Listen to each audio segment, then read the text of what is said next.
그래서 이번 주 주제는요, 왜 똑똑한 사람은 멍청한 짓을 할까라는 책으로 할 건데, 이제 제가 이건 아마 산 지는 꽤 된 것 같아요. 거의 한 10년까지는 안 됐지만, 그 정도 전에, 오래 전에 샀던 책인데, 한참 그 저의 행동에 회의가 되었을 때, 내가 왜 이러고 살고 있고, 뭐 이럴 때, 아마 사게 됐던 책이 아니었나 생각하는데, 제목은 좀 만만하고 쉬워 보이지만, 실제로 이 책은 그 미국에 있는 나름 유명한 심리학자들이 이 하나의 주제를 가지고 기고를 한 어떻게 보면 좀 저널에 기고를 한 논문 소논문집 같은 그런 식으로 구성이 되어 있어요. 그래서 11챕터로 되어 있는데 다 다른 어떤 학자들이 쓴 글이고요.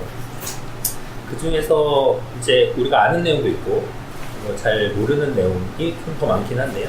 좀 아는 내용도 있고 좀 이해할 만한 부분도 있고 좀 생경한 부분도 있는데 그 중에서 제가 한 6개 정도를 뽑아봤어요. 앞부분에 별로 좀 익숙한 거 빼고. 그래서 지금 요약해서 나눠드린 프린트물이 대체로 그네입니다. 전체적인 틀을 한번 설명해드리고 이제 그 챕터별로 좀 이렇게 같이 보면서 얘기하고요. 그리고 이게 좀 단어가 좀 어렵지만 생각을 해보면 우리가 누구나 다 한 번쯤은 생각해 볼 만한 내용이에요.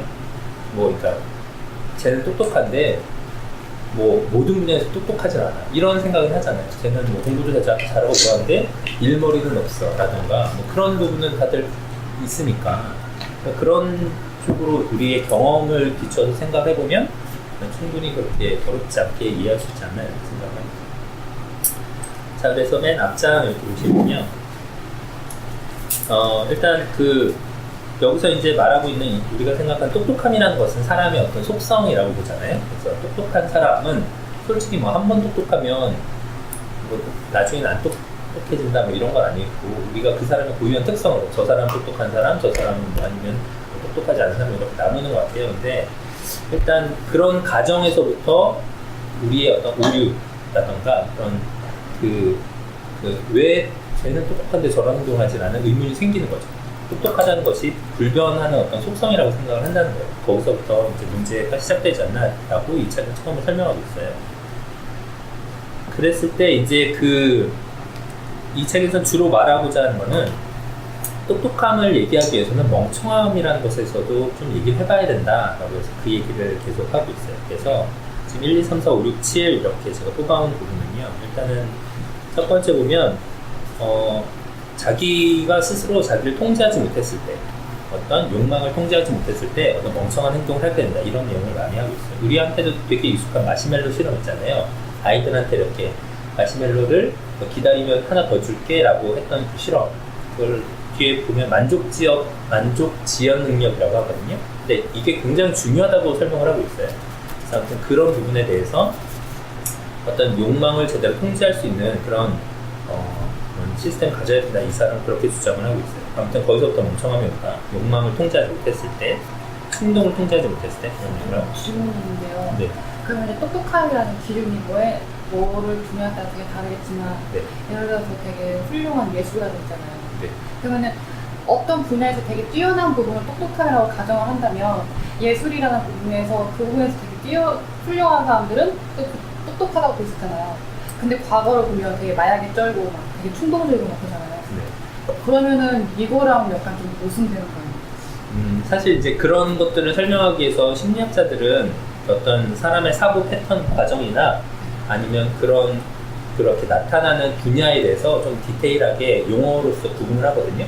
예를 들어 방금 설명하신 예술가들의 어떤 예술적 능력에 해당되는 부분은 하워드 가드너라는 사람이 다중지능이라는 그런 용어로 한번 설명을 하려고 시도한 적이 있어요. 그러니까 우리는 보통 지능이라고 하면 IQ 이런 거 먼저 떠올리면서 어렸을 때 IQ 몇이야 이렇게 숫자로 수치화된다고 생각을 하는데, 제가 옛날에 읽었던 이 책, 하워드 가드너 책에서는 사람의 지능은 9가지 종류로 나눌 수 있다라고 해서 그것이 8가지요.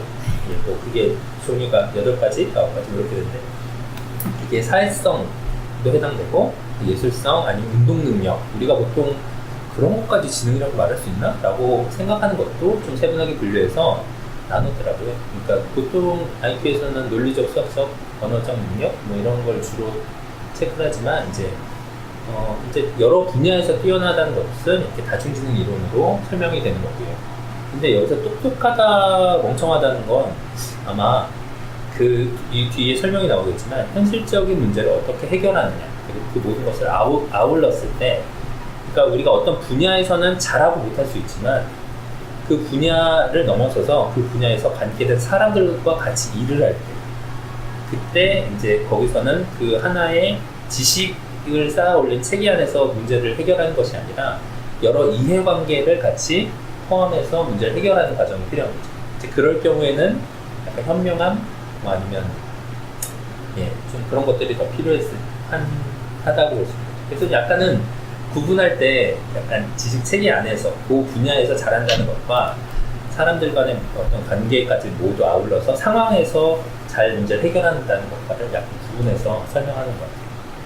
여기 책 전체적인 내용은 그런 식으로 흘러가는 거예요? 예, 그렇죠. 이제 그런 포괄적인 그 문제 의식을 가지고 디테일하게 그러면 어떤 부분에 초점을 맞춰서 어떤 어떤 인식적 오류가 있느냐, 혹은 그러니까 문제를 받아들일 때 잘못하는 거냐, 아니면 멍청하다고 지칭하는 사람이 뭔가 놓치고 있는 거냐, 뭐 이렇게 좀 다양한 관점이 있어요. 일을 같이 할 때, 자기 분야에서 일을 같이 할 때 생길 수 있는 오류를 발생하는 부분을 지금 얘기하는 멍청한 짓이라고 정의를 하는 거예요. 예, 근데 이게 보시면 이게 학자마다 정의가 조금씩 달라서 좀 그거는 이제 상황이 좀 다를 것 같아요.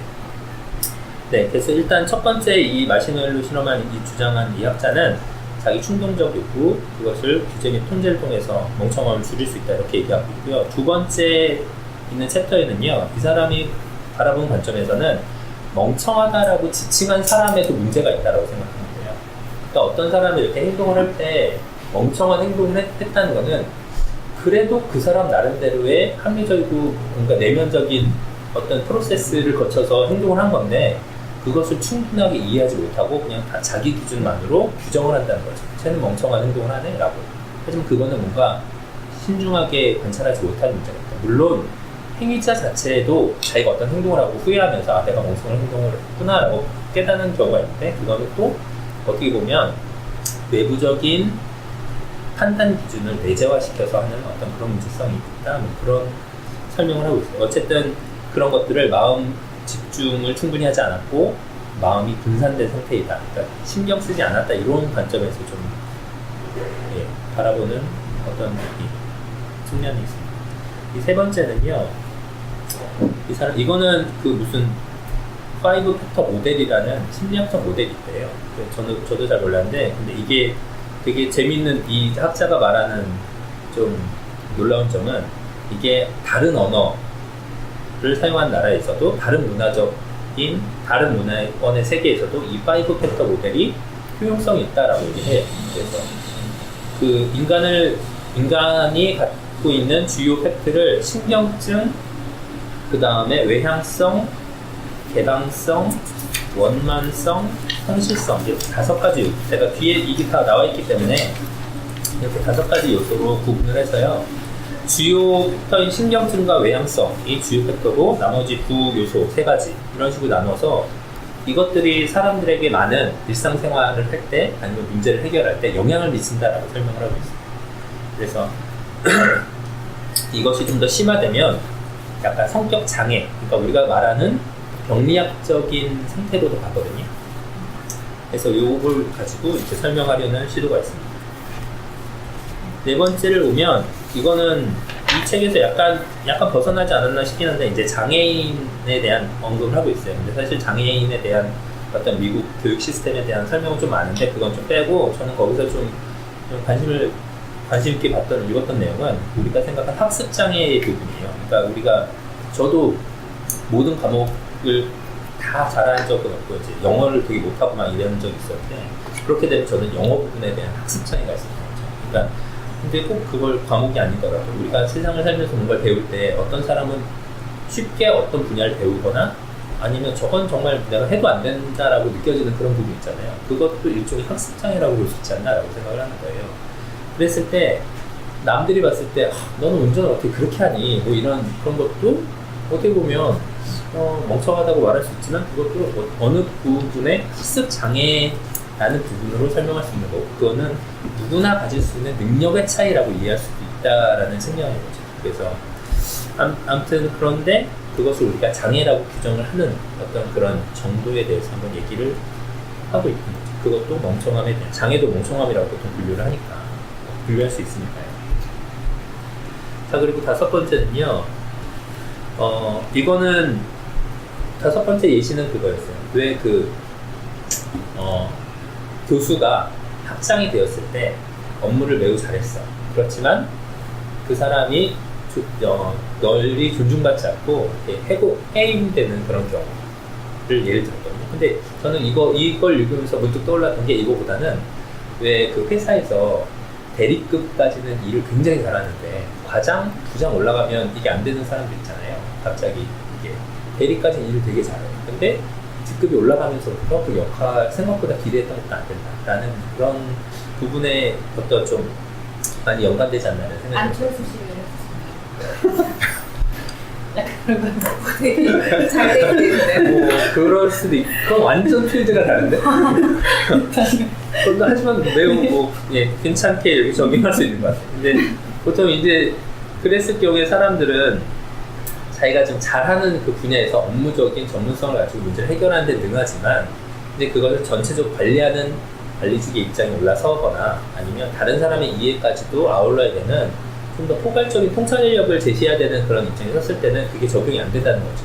혹은 자기가 문제를 해결하는 방식 중에 학자적인 마인드로 문제를 푸는 그런 사람도 있어요. 그러니까 예를 들어 문제가 명확하고 답이 정해져 있고 시간이 걸리거나 좀 복잡하긴 하지만, 그런 문제를 풀던 사람이 갑자기 문제가 뭔지도 애매하고 답도 시시때때 달라질 수 있고, 이런 문제를 다룰 때는 똑같은 문제풀이 방법을 적용했을 때 어려움을 느낄 수 있다는 거죠.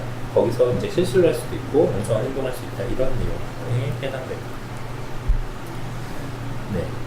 아마 안철수 씨도 그런 위해서 정치도 공대생이 연애를 할 때 답이 정해지지 않는. 그런 건가요? 갑자기 바보가 되거든요. 네. 그럴 수 있겠네. 네. 아무튼 그런 게 이제 5번 챕터고요. 6번은 어떤 여기서 이 사람이 얘기하는 건 인식의 단계를 좀 이렇게 나눠서 생각해보자라는 건데, 일단 똑똑하다는 것은 머릿속 CPU가 빠른 거다, 이렇게 생각하는 거예요. CPU가 좋고 CPU가 빠른 건데, 이제 멍청하다, 합리적 선택을 한다는 것은 어떤 소프트웨어를 탑재시켜서 어떤 프로그램을 돌리느냐의 문제다. 비유적으로 생각을 하면 이렇다는 거예요. 예를 들어 굉장히 지적 능력이 우수하지만 그 사람의 신념 체계 혹은 그 사람이 알고 있던 배경식 안에서 자기가 선택하고 싶은 지향성, 이런 것에 따라서 그 사람의 행동과 성격이 결정지어지고 그 안에서 실수도 할 수 있고 잘못된 행동이 나올 수도 있고, 사회 규범적으로. 왜 또 MB 아저씨는 또 그 좋은 머리로 또 이렇게 또 나쁜 일도 많이 하셨잖아요. 뭐 그런 것처럼 그런 것들에 해당된다, 뭐 이렇게 생각을 한다는 거죠. 그래서 그건 좀 구분해서 생각을 해봐야 된다라는 거. 그래서 1번에서 6번까지 뒤에 조금 더 자세하게 설명이 되어 있고요. 7번은 이 외에도 좀 논의가 몇 개 더 있는데 뭐 덧붙여서 설명을 해드리면, 7번 같은 경우에는 그런 거예요. 자기가 좀 높은 지위에 올라간 사람이 있어요. 여기서는 클린턴 같은 예를 들었는데, 클린턴이 뭐 루인스키 성추문 사건이 일었을 때 자기가 뭐 이 정도는 어느 정도 이해될 수 있거나 그 문제를 좀 대수롭지 않게 생각을 했다는 거예요. 어떤 자신의 지위나 여러 가지 후광이나 이런 것에 뭐 무마될 수 있거나 아니면 쉽게 넘어갈 수 있다고 생각을 했다는, 그런 자신의 행동을 용납받을 수 있다라는 그런 약간의 자아도취와 같은 그런 것에 해당될 수 있고요. 또 여기에는 쓰진 않았지만 그런 경우도 있어요. 그러니까 어리석음이라는 것은 서로 간의 이해를 충분하게 균형적으로 하지 못했을 때, 이해 불균형 상태에서 나오는 행동이다라는 거예요. 그러니까 나의 이해와 타인의 이해를 동등하게 혹은 뭐 동등하진 않더라도 충분하게 생각하고 그에 맞는 행동을 했을 때는 좋은 방안이 나오는데, 그렇지 않으면 좀 편향적인 뭔가 나오고 그러면 약간 좋지 않은 거죠. 그 다음에 현명함에 대한 이론도 또 하나 있는데요. 현명함에 대해서 이제 여기서 암묵지식이라는 게 나오거든요. 그러니까 이거 번역을 하다가 좀 어려워진 것 같은데, 그러니까 우리가 어떤 좀 이렇게 좀 뭐랄까 살다 보면 이 상황에서는 이렇게 해야 되는 거구나. 예를 들어 우리 사장님이 주말마다 골프를 치는데 내기 골프를 맨날 쳐. 근데 잘 치는 편이야. 중요한 회의 보고를 월요일에 할까? 그건 별로 좋은 생각이 아니야. 좀 미뤘다가 좀 기분이 좀 나아지시면 하는 게 낫지 않을까? 뭐 이런 거? 그러니까 좀 그 때와 뭐 장소 뭐 이런 걸 알게 되는 약간 그 뭐라 말하긴 어려운데 어떤 그런 상황에 맞는 상황 때에 맞는 그런 처신에 해당되는 그런 암묵 지식을 잘 활용하는 것이 현명한 사람이다. 뭐 이런 내용을 한 논의도 있죠. 네, 설마 벌써 지치시는 건 아니겠지. 눈치니까 눈치가 빠른 거. 약간 뭐 그런 것도 좀 있습니다. 자, 그래서 이제 멍청에 대한 그 논의 밑에 한번 쭉 읽어보시면 다 그냥 비슷한데 전 여기서 첫 번째 그러니까 명청함에는 인지적 의미와 도덕적 의미가 함축되어 있다라고 말을 하는 거예요. 그 부분에 약간 주목을 하고 싶은데 도덕적이라는 것은 약간 사회성과도 사회적인 관계를 고려한다라고 생각할 수 있을 것 같아요. 그리고 3번에 보면 저는 마음분산 이론이 좀 마음에 들었거든요. 그러니까 내가 누군가를 보면서 멍청하다라고 생각하는 것은 그것에 대해서 충분한 이해를 하지 못하는 부분이 크다라는 점이 좀 약간 좀 생각하게 됐어요. 이제는 이건 좀 얘가 좀 너무 좀 그렇지만 제가 몇 년 전에 고양이를 키울 때 고양이가 자꾸 화분을 엎는 거예요. 흙을 막 바닥에 깔아요. 그래서 아니 얘가 왜 이러지? 하고 걔를 막 혼냈는데 알고 봤더니 화장실에 변이 가득 차서 자기가 거기를 이용하기가 싫은 거였어요. 그래서 그 흙을 퍼다가 덮고 싶었던 거예요. 그걸 나중에 알고 혼낸 내가 너무 미안하고 그러니까 저는 되게 웃기게 그런 걸 보면서 내가 만약에 나중에 아이를 키우면 이런 순간이 오지 않을까. 내가 이해하지 못해서 애를 혼냈지만 나중에 그 이유를 깨닫게 되는 순간이 오지 않을까 이런 생각을 했거든요. 아무튼 그런 충분하게 어떤 대상에 이렇게 좀 사려 깊게 생각하지 못했을 때 오는 이렇게 남들을 쉽게 규정하는 것이 아닐까 이런 생각이 들었어요. 그리고 4번 같은 경우에는 정보와 자료가 제한적이고 부적합할 때 멍청한 행위들이 나오는 경우 이런 거는 우리가 일상적으로 많이 경험하는 게 아닐까 이런 생각을 했습니다. 자, 그래서 1번부터 챕터부터 하나씩 해볼게요. 자, 이 마시멜로 실험에는 우리가 다 알고 있다고 생각을 하지만 저도 뭐 내가 아는 내용이네 라고 생각을 했거든요. 근데 읽다 보니까 이게 생각보다 좀 더 심도가 깊고 그리고 좀 더 무섭다라는 생각이 들었어요. 그러니까 여기서 처음에 제가 알고 있던 이 마시멜로 실험은 그냥 사람에게 만족지역 능력을 측정하고 그거에 따라서 얘들이 뭐 나중에 좋은 대학을 가는지 좋은 직업을 얻는지를 그냥 이렇게 유추하는 그런 실험이었겠거니라고 생각했거든요. 그렇지만 이 사람이 생각하는 건 그런 인간의 어떤 그 충동은 확실하게 통제될 수 있다라고 생각하는 사람이에요. 그러니까 내면적인 욕구나 충동을 통제할 수 있는 방법이 있고 그것이 인간에게 가장 중요한 평가 기준이 될 수 있다까지도 생각을 하고 있거든요. 그래서 여기서 말하는 만족감 지연 능력이라는 것이 어디까지도 연결이 되냐면 자기애, 그 다음에 자아가치에 대한 자기 스스로에 대한 생각까지도 영향을 미친다라고 이 사람이 말하고 있어요. 자, 그래서 그렇게 보면 이 사람은 첫 번째 문단부터 이렇게 좀 볼게요. 그러니까 자아라고 했을 때 표면적 자아와 실제 자아의 욕구의 측면에서 얘기하는데 이제 실제 자아는 자신의 내면적 욕구를 얘기하는 거겠죠. 표면적 자아는 자기가 행동해야 되는 그런 그랬을 때 유혹과 충동이라는 것은 내면적 자아에서부터 이렇게 오는 건데 이제 그것을 어떻게 통제하고 관리하느냐가 이제 그 우리가 말하는 현명한 행동을 하느냐, 똑똑한 행동을 하느냐, 그렇지 않느냐를 결정짓는다라고 얘기를 하고 있습니다. 물론 저는 여기서 과연 그걸 정말 통제할 수 있을까라는 의문이 들었고요. 아무튼 마시멜로 실험에서 이 실험을 다시 한번 설명을 해드리면 뭐 처음에 아이한테 마시멜로를 하나 주고 네가 만약 이거를 지금 먹지 않고 기다리면 이것에 대해서 나중에 더 많은 보상을 하겠다라고 얘기를 하는 거예요. 근데 여기서 중요한 거는 이 보상을 할 때 단순히 보상을 한다 안 한다의 문제가 아니라 어떤 식으로 보상을 제시했을 때 이 아이가 더 오래 기다릴 수 있느냐를 측정했어요.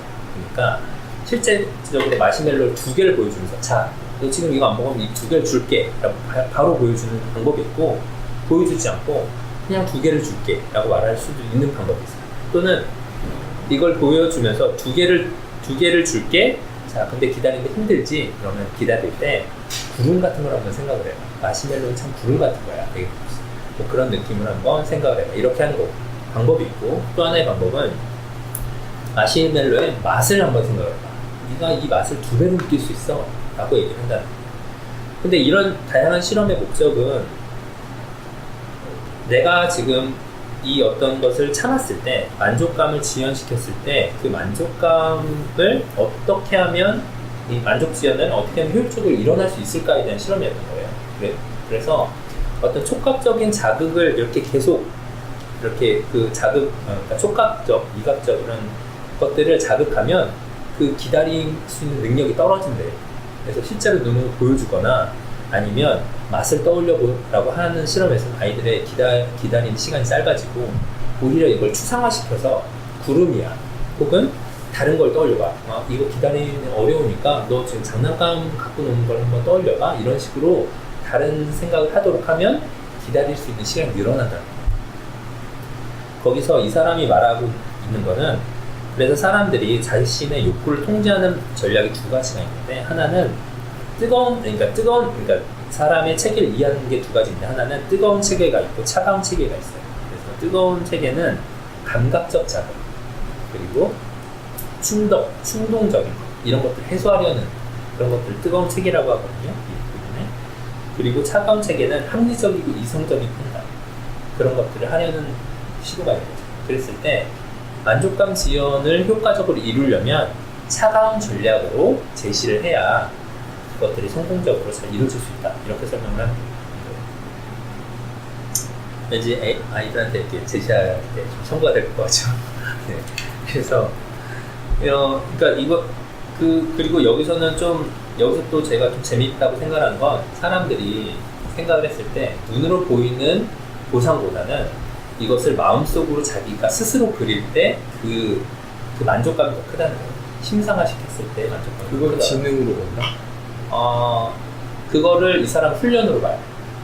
네, 그러니까 충동을 조절하지 못하는 건 멍청한 거고, 충동을 조절할 수 있으면 있도록 하는 것이 교육으로 가능하다고 생각합니다. 지능이 교육으로 가능하다, 이런 식으로 네, 접근하는 네, 건가요? 이 사람은 그렇게 접근. 저는 그 부분이 좀 어려워요. 추사하는 능력이 뛰어난 아이가 결국에는 현명하다는 결론인 거죠. 그러니까 애초에는 저도 그렇게 지연 생각했어요. 시간이 떨어지니까. 네, 저도 처음에는 그렇게 생각했거든요. 그냥 단순히 측정을 위한 실험이다라고 생각을 했어요.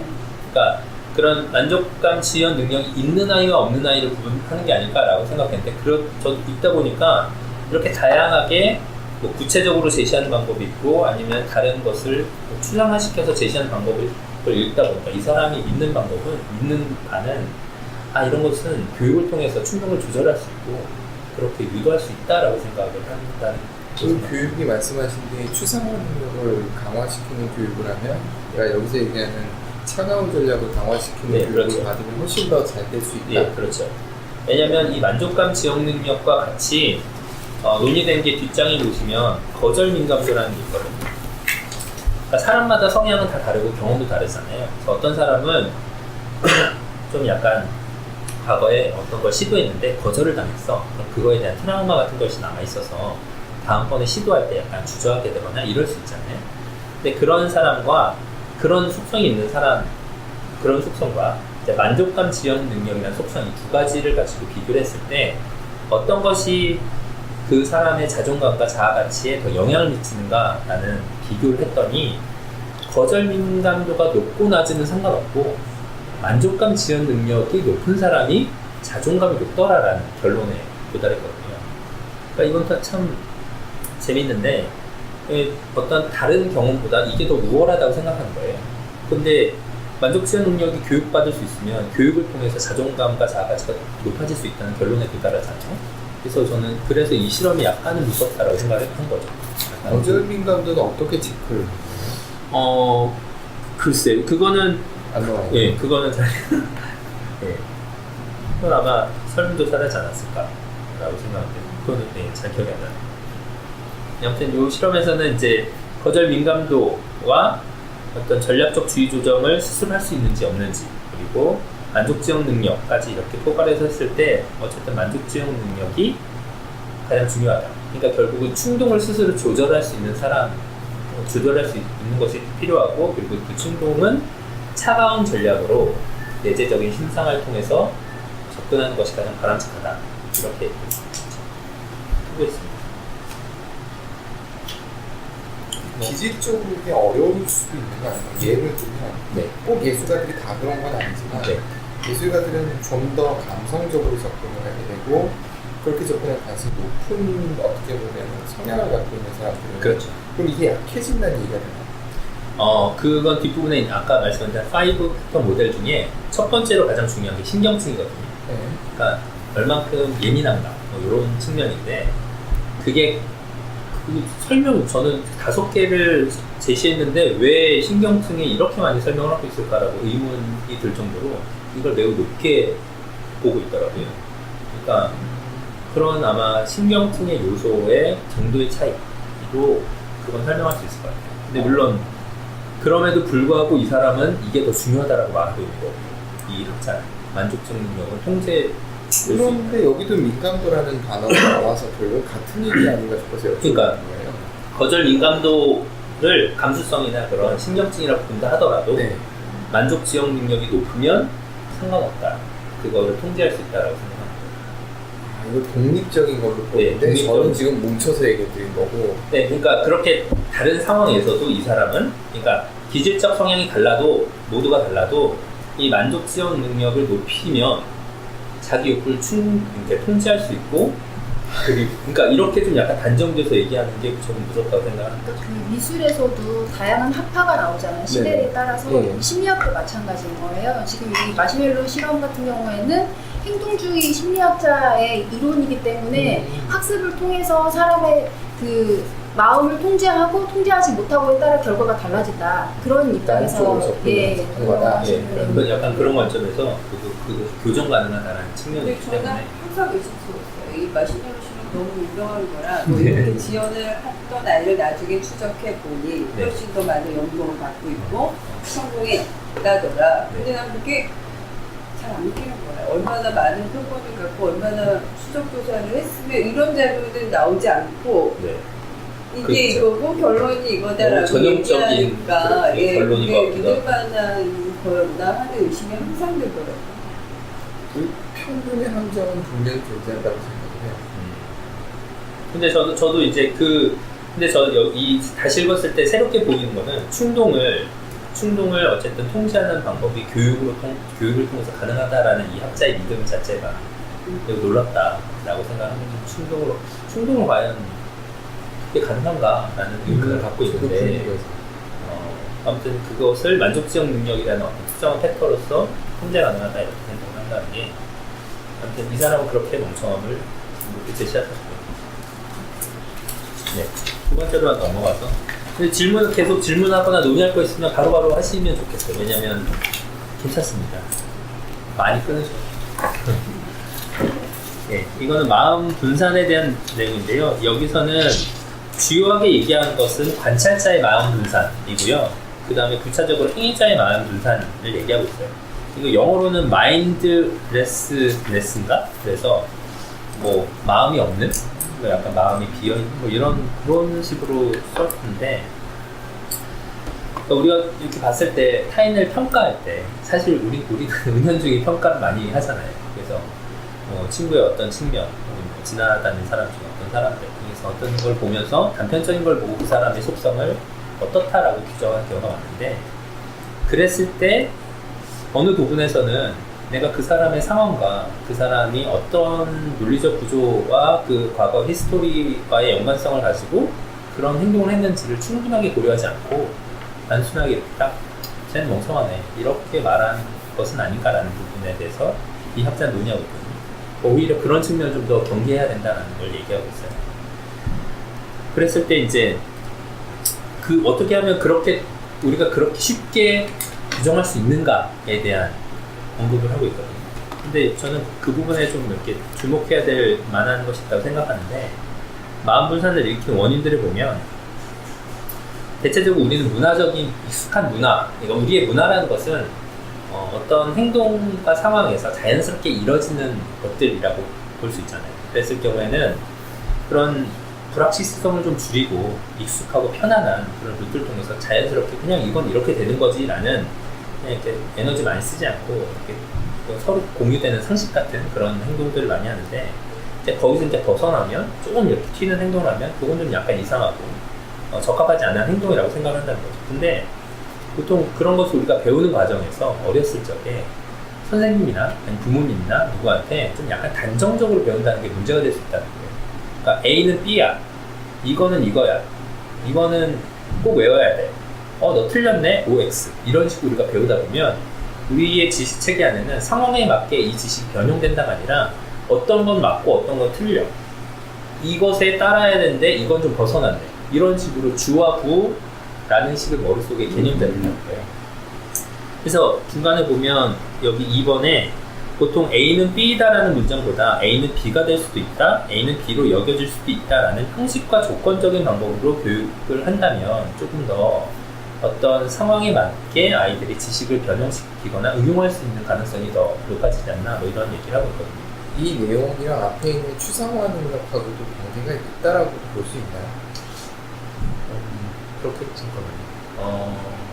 추상적으로 뭔가 생각하는 능력을 학습을 했을 때 도움이 된다는 게 앞에 있는 논조라면, 여기서 얘기하고 있는 이런 식의 뭔가 단답형으로 얘기하는, 그리고 말씀하셨던 것들을 들어보면은 일종의 세뇌당하지 않는 거, 고정관념을 가지지 않는 거에 대한 이야기를 말씀하시는 느낌이거든요.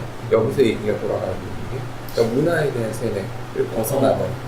그러니까 앞부분에 만약에 그 만족지형 능력을 교육을 시킨다고 했을 때 그것은 약간 이미지와 심상화의 과정으로 이렇게 아이한 그 부분을 좀 얘기할 수 있겠죠. 근데 그 부분을 하다 보면 자연스럽게 좀 다양한 비유와 어떤 이미지를 쓰다 보면 단정적이기보다는 조금 더 열린 표현을 쓰지 않을까라는 생각은 들거든요. 근데 좀 약간 말하고자 하는 부분은 조금 다른 것 같아요. 이거는 어떤 그 우리가 알고 있는 지식을 전달하는 데 있어서도 단정적이거나 어떤 너무 이렇게 이건 진리야라는 식으로 말하면 머릿속에 있는 그 논리적 프로세스가 이렇게 너무 딱 구분되지고 응용하기 좀 어려운 부분이니까 어떤 그런 이미지 심상화와는 약간 조금 다르지 않나요? 근데 좀 약간 큰 틀에서는 관련이 뭐 있을 것 같아요. 이 앞에서 말씀하셨던 마인드레스네스라는 표현 자체가 그 뜻이 아닌가라는 생각이 들어서 여쭤본 거예요. 네. 이게 느낌이 없고 생각이 없다는 뜻으로 해석할 수 있는 거잖아요. 어떻게 단어라는 건 표현한 그 해석하기 나름인 부분이 있어서 잘은 모르겠지만 그렇지 않나 싶어서 한번 여쭤본 거예요. 제가 읽어본 게 아니라서. 네, 아니 뭐 근데 저도 사실 이 책을 제가 심리학을 전공한 것도 아니고 100% 이해했다 볼 수 없고 저의 이해 수준에서 아마 여러분한테 이게 지금 설명하고 있는 게 아닐까라고 싶거든요. 저는 이것도 또 다른 장르인 것 같아요. 이게 합리적 정서적 이론에 입각한 또 심리학자들의 또 이론이 있거든요. 그 입장에서 그거는 행동이고 이거는 합리적 정서적. 근데 약간 연결되는 부분이 있는 것 같아서. 심리라는 인간의 심리를 연구하는 항목은 똑같으니까 그걸 바라보는 입장들이 다 다른 거잖아요. 그러니까 미술처럼 아까 말씀드린 미술처럼 야수파가 나오고 또 무슨 다른 파가 나오는 것 같이 얘도 그렇게 이해를 하시고 보시면 될 거예요. 근데 예술적으로 친다면 약간 그런 느낌이 들어서 그래요. 야수파든 무슨 파든 간에 이게 파가 변형돼 가잖아요. 그러니까 이런 그림이 있었는데 갑자기 인상파가 나오면서 뒤집는다든가 할 때 그 선봉에 쓰는 사람 있잖아요. 그리고 그 뒤에 따라오는 사람들은 어떻게 보면 그 선봉에 쓴 걸 따라가는, 어떻게 보면 마인드레스네스라고도 볼 수 있는 느낌이고, 앞에 서 있는 사람은 어떻게 보면 마인드가 있는 이 표현을 빌리자면 그런 거 아닐까 싶어서 한번 여쭤본 거예요. 제가 이 책을 읽으면서 느낀 좀 다른, 이건 좀 약간 논의랑 좀 다른데 느낀 거는요. 아니 내가 봤을 때는 용어가 비슷비슷하고 서로 관련이 있는 것 같은데 왜 이렇게 디테일하게 구분해야 되지? 라는 생각이 들었거든요. 근데 이제 그 나름 그 각 업계마다 디테일하게 이렇게 나누는 기준이라는 게 있잖아요. 그래서 이걸 좀 존중해야겠구나라는 생각으로 겸손하게 끝까지. 저도 잘 모르겠어서. 그러니까 나중에 머릿속으로 이제 받아들일 때는 그냥 요렇게 나는 요 정도로 이렇게 울뚱그려서 요렇게 받아들여야지라는 건 있겠지만 일단 처음에는 좀 존중하는 얘네들의 구분을 좀 그런 게 아닐까 이런 생각이 들었어요. 아무튼 뭐 자 그래서 여기서는 그런 약간 단정적인 어휘라는 걸 통해서 사람들이 그 생각할 때 너무 진리다 그렇지 않다 이런 구분 자체가 타인을 평가할 때도 영향을 미치는 가치 체계를 형성하지 않나 이런 생각을 하고 있습니다. 그 다음에 3번에 보면 이것도 좀 재밌는데 그런 것들은 이제 처음에 관찰자와 행위자가 처음에 관찰자의 일방적인 행동만으로 이루어지지 않고 이게 상호작용할 수도 있다라는 얘기를 하거든요. 예를 들어 여기서 선생님에 대한 얘기를 하는데 선생님들은 학생들을 가르칠 때 뭐 얘가 좀 공부를 잘하느니 못하느니 혹은 뭐 수업 시간에 행동이 올바르니 그렇지 않으니 몇 가지를 가지고 보통 많이 평가를 하시잖아요. 우리가 과거에 생각을 해보면 그럴 수밖에 없는 환경이겠고 너무 애들이 많으니까. 근데 그럴 경우에 이제 학생들의 전략이라는 것도 있죠. 그러니까 나름 머리가 좋은 학생들은 선생님한테 좀 이쁨을 받기 위해서 공부를 앞에서는 열심히 하고 뭐 바른 자세로 이런 전략을 쓸 수 있잖아요. 그럼 선생님은 그래 요 애들이 참 모범생이고 애들이 다 따라서 해야 지금 모범생가 야 얘들 좀 다 따라서 잘 해봐 라고 생각하고 이 학생은 그래 나의 이런 태도가 선생님한테 먹혔어 라고 생각하면서 근데 서로의 그런 역할이 강화되는 거예요. 그래? 그럼 나도 좀 더 얌전하게 앉아 있어야지. 선생님은 그래 내가 지금 가르치는 이런 방향이 맞는 것 같아. 이게 계속 서로 피드백을 돌아간다는 거죠. 서로 역할놀이가 강화된다는 거죠.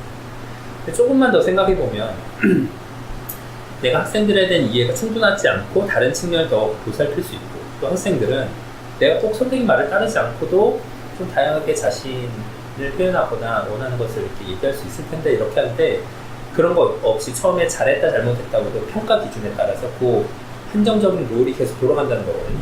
근데 이거는 굳이 선생님과 학생이 아니더라도 직장에서 처음에 뭐 사수와 부사수의 관계 사수가 정해주는 게 있잖아요. 그럼 신입 사원인데 내가 처음에 감히 이건 틀린 것 같습니다. 처음부터 이럴 수는 없고 네, 뭐 한 1년은 따라야지 라는 마음으로 하다 보면 얘가 되게 수능적으로 잘 따라하면 또 사수는 그에 맞게 또 자신의 역할대로 계속 지시하고 그런 경우 뭐 부모와 자식 간의 관계에서도 부모가 이렇게 자식한테 뭔가 요구하거나 하는 행동들이 또 자식한테는 그런 게 있어요. 내가 엄마랑 아빠를 이렇게 좀 약간 좀 기쁘게 해드려야지 혹은 뭐 걱정하지 않도록 해야지라는 그런 마인드로 이렇게 계속 피드백하면서 자신의 욕구를 통제하거나 이런 그 행동 반경을 스스로 이렇게 위축시키거나 그런 역할놀이를 계속 하고 있는 거죠. 약간 이미지적으로 정해진 역할놀이를 하고 있는 거죠. 근데 그랬을 때 이제 어떤 그런 것들이 멍청한 행동으로 귀결되는 그런 게 나오지 않나 이런 그러니까 서로 멍청하게 만든다는 거예요. 한마디로 말해서 그런 역할놀이를 계속하다 보면 서로 멍청하게 만든다는 거예요. 왜냐면 여기서 멍청하다는 것은 충분하게 상대방을 관찰할 수 없도록 한정된 것만 보게 한다는 의미니까 어떤 의미에서 권위주의가 있는 부분하고도 연결을 시켜서 볼 수 있는 그렇죠. 건가? 오히려 권위주의적인 문화가 좀 강한 우리나라에서 많이 나타나는 게 아닐까 이런 생각이 들었습니다. 네. 또 우리나라 교육도 이렇게 좀 단정적으로 많이 그렇습니다. 그런 것입니다. 그래서 그런 측면에서 많이 얘기를 하는 관찰자랑 시스템의 문제다 얘기하고 있고요. 그러나 이제 행위자의 마음 분산의 경우도 있는 거죠. 이런 경우에는 이 사람이 바라보는 관점에서 그런 거예요.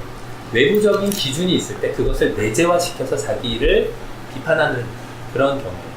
그러니까 다른 사람들은 이런 상황에서는 이건 이렇게 해야 돼 라는 것을 얘기하고 있을 때 내가 그걸 그냥 받아들여서 내가 해봤더니 내가 그렇게 못했네 그럼 자아 비판을 하는 거죠. 뒤돌아서서.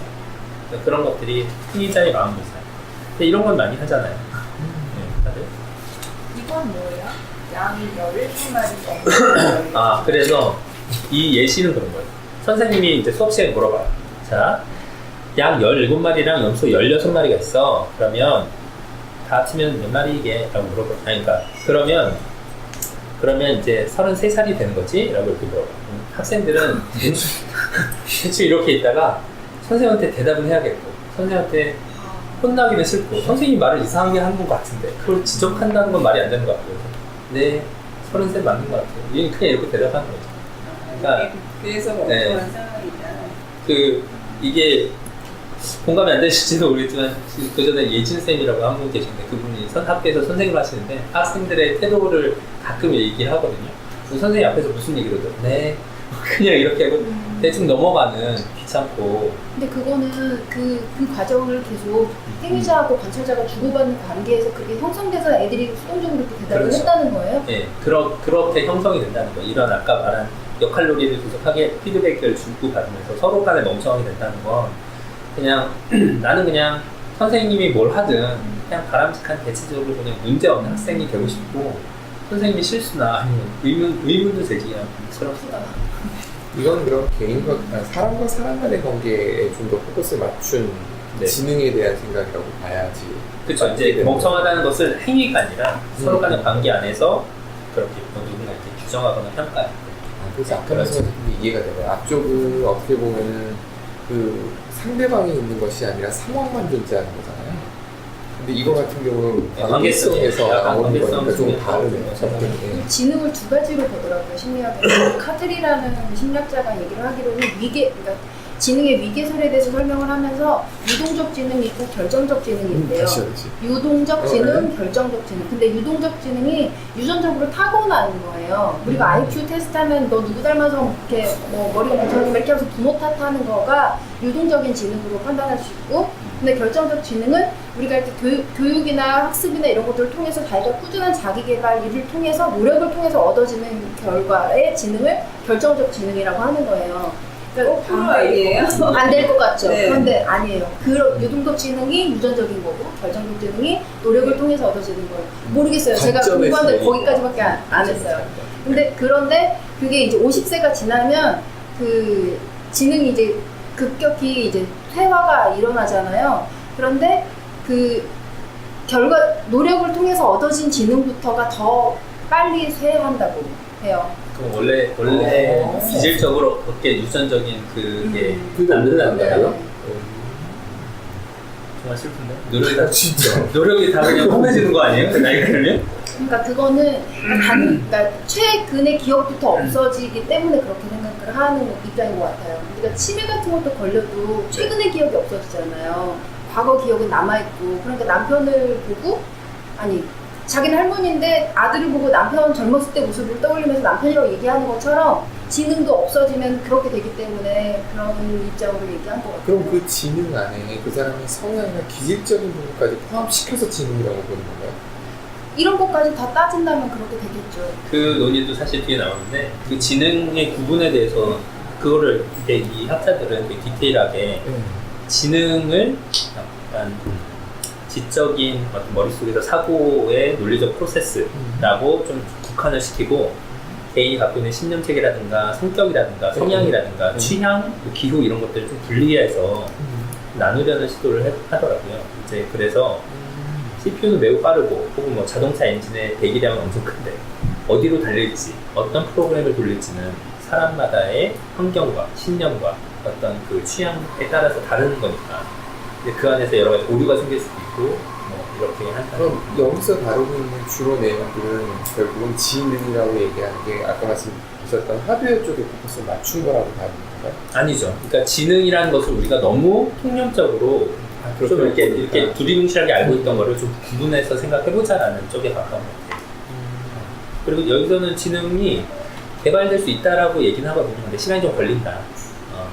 개발될 수 있는데 많은 노력을 통해서 걸리고 오히려 어떤 그것을 구분해서 우리가 생각을 했을 때 지능 외에 다른 요소, 아까 말했던 자기 어떤 그 마음 분산이라든가 아니면 어떤 만족감 지연이라는 그런 부분을 약간 구분해서 생각을 해보면 그 부분에 대한 노력은 좀 즉각적으로 좀 시도할 수 있고 지능은 단기간에 확 올릴 수 없지만 어떤 계획이나 아니면 통제 같은 어떤 그 외부적인 설정을 해놓으면 멍청한 행동은 바로 없어질 수도 있다 이렇게 생각을 하는 거예요. 지능을 높이지 않더라도.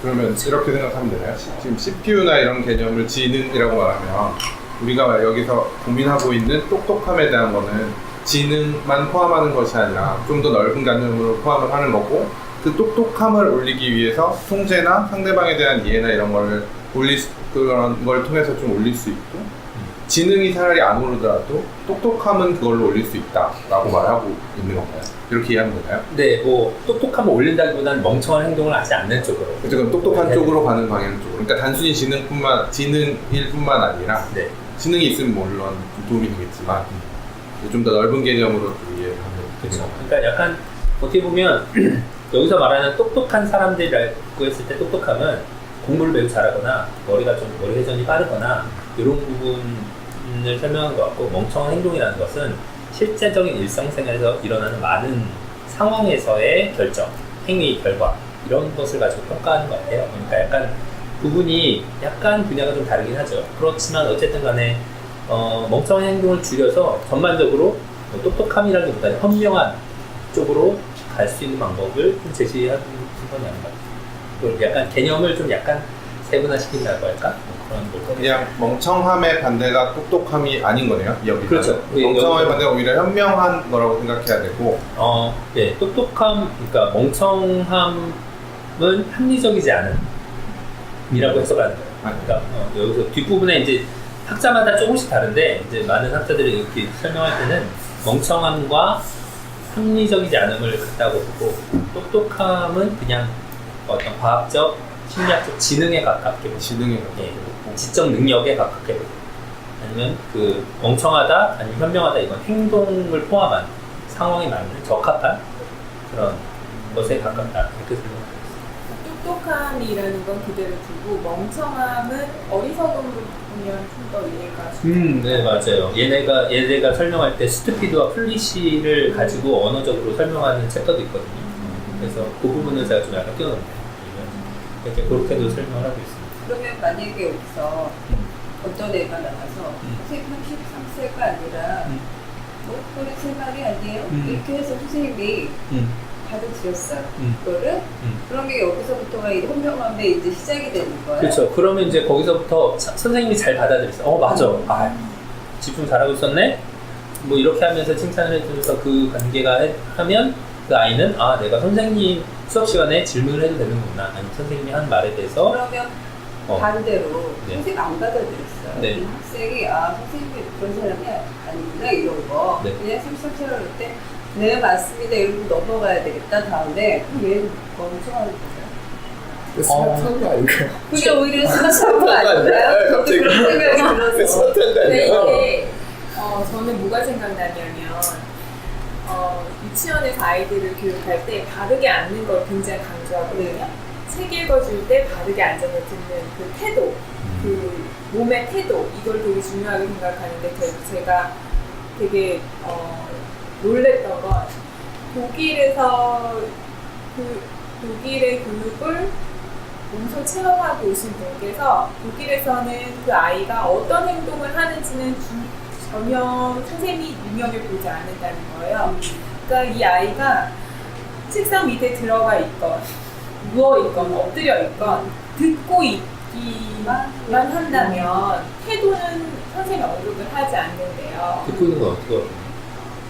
질문을 해보면 알지 않아요? 근데 우리는 효율적인 교육을 하기 위해서 우리는 1대 가수니까 애들이 똑바로 앉아있는 게 되게 중요하기 때문에 그게 되게 강조됐던 것 같아요.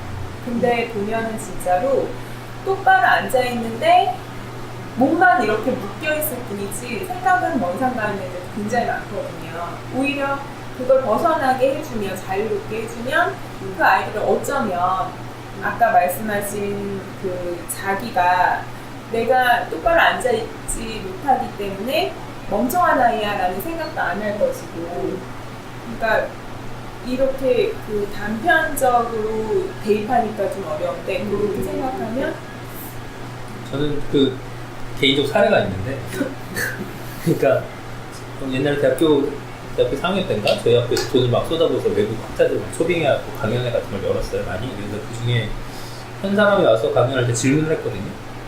그 사람이 무슨 전 세계적 지식의 체계를 자기는 세계 지식의 체계를 막 자기가 짜고 있다 이러면서. 그 사람 서양학자인데 아니 당신이 짠다는 그 지식의 체계가 서양의 어떤 논리적 구조에 국한된 게 아니지 않을까? 뭐 이런 질문을 했거든요. 왜냐면 동양 쪽 사고를 다르니까. 근데 질문했는데 중간 제가 영어를 잘 못해서 이렇게 했는데 교수가 잘랐어요. 그러니까 한국 교수가 그거는 신뢰다, 무례한 질문이다라는 거예요. 그래서 그때 매우 충격을 역시 우리나라는 이렇게 이런 게 아니구나, 그런 약간 좌절감을 느꼈던. 근데 그 학자가 저 학생의 질문을 트랜스해 주시죠라고 안 했어요. 왜냐면 통역을 통해서 이렇게 하니까. 근데 처음에는 통역이 제 질문을 잘 이해를 못했어요. 왜냐면 뭐 그때는 약간 제가 좀 말이 안 됐을 수도 있고 여러 의도로. 근데 아무튼 그걸 보면서 저는 좌절감을 느끼고 우리나라에서 공부하는 건 안 되겠구나라는 약간 그런 생각을 가졌거든요. 그러니까 오히려 여기서 말하는 멍청한 롤을 서로 반복한다는 게, 그러니까 질문을 그런 식으로 안 받아들이면 학생들은 더 이상 공부의 욕구가 사라지고 이런 방법에서 이런 게 떠올랐어요. 줄식이 또 지금 뭐요? 아니에요. 이 1번, 2번 얘를 예시로 줄식이 또. 주식이요? 네. 주식? 그냥 네. 1번 같은 경우에는 저는 인내라는 말을 변환이 되었거든요. 인내. 네. 네, 만족지연이라는 게 다른 말로 인내라는 말로 변화가 되었고, 주식을 오를 때 계속 사고 싶잖아요. 근데 이걸 내가 산다고 했을 때 이게 내려지잖아요. 그렇군요. 네. 그럴 때 기다리 인내, 어떤 타이밍으로는 인내.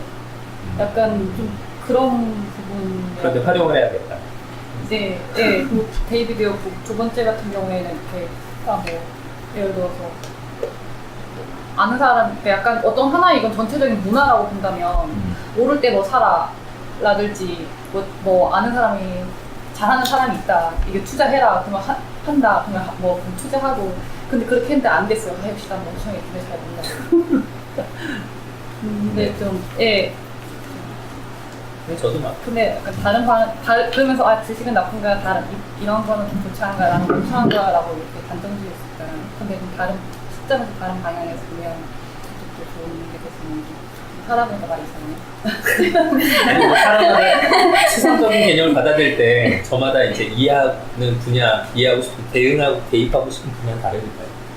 그거는 어떻게 되나요? 집단 심리하고 개인 심리의 관계로 생각을 해본다면, 약간 네. 주식을 얘기하셔서 잠깐, 주식이 굉장히 집단 심리의 영향을 많이 받는 분야잖아요.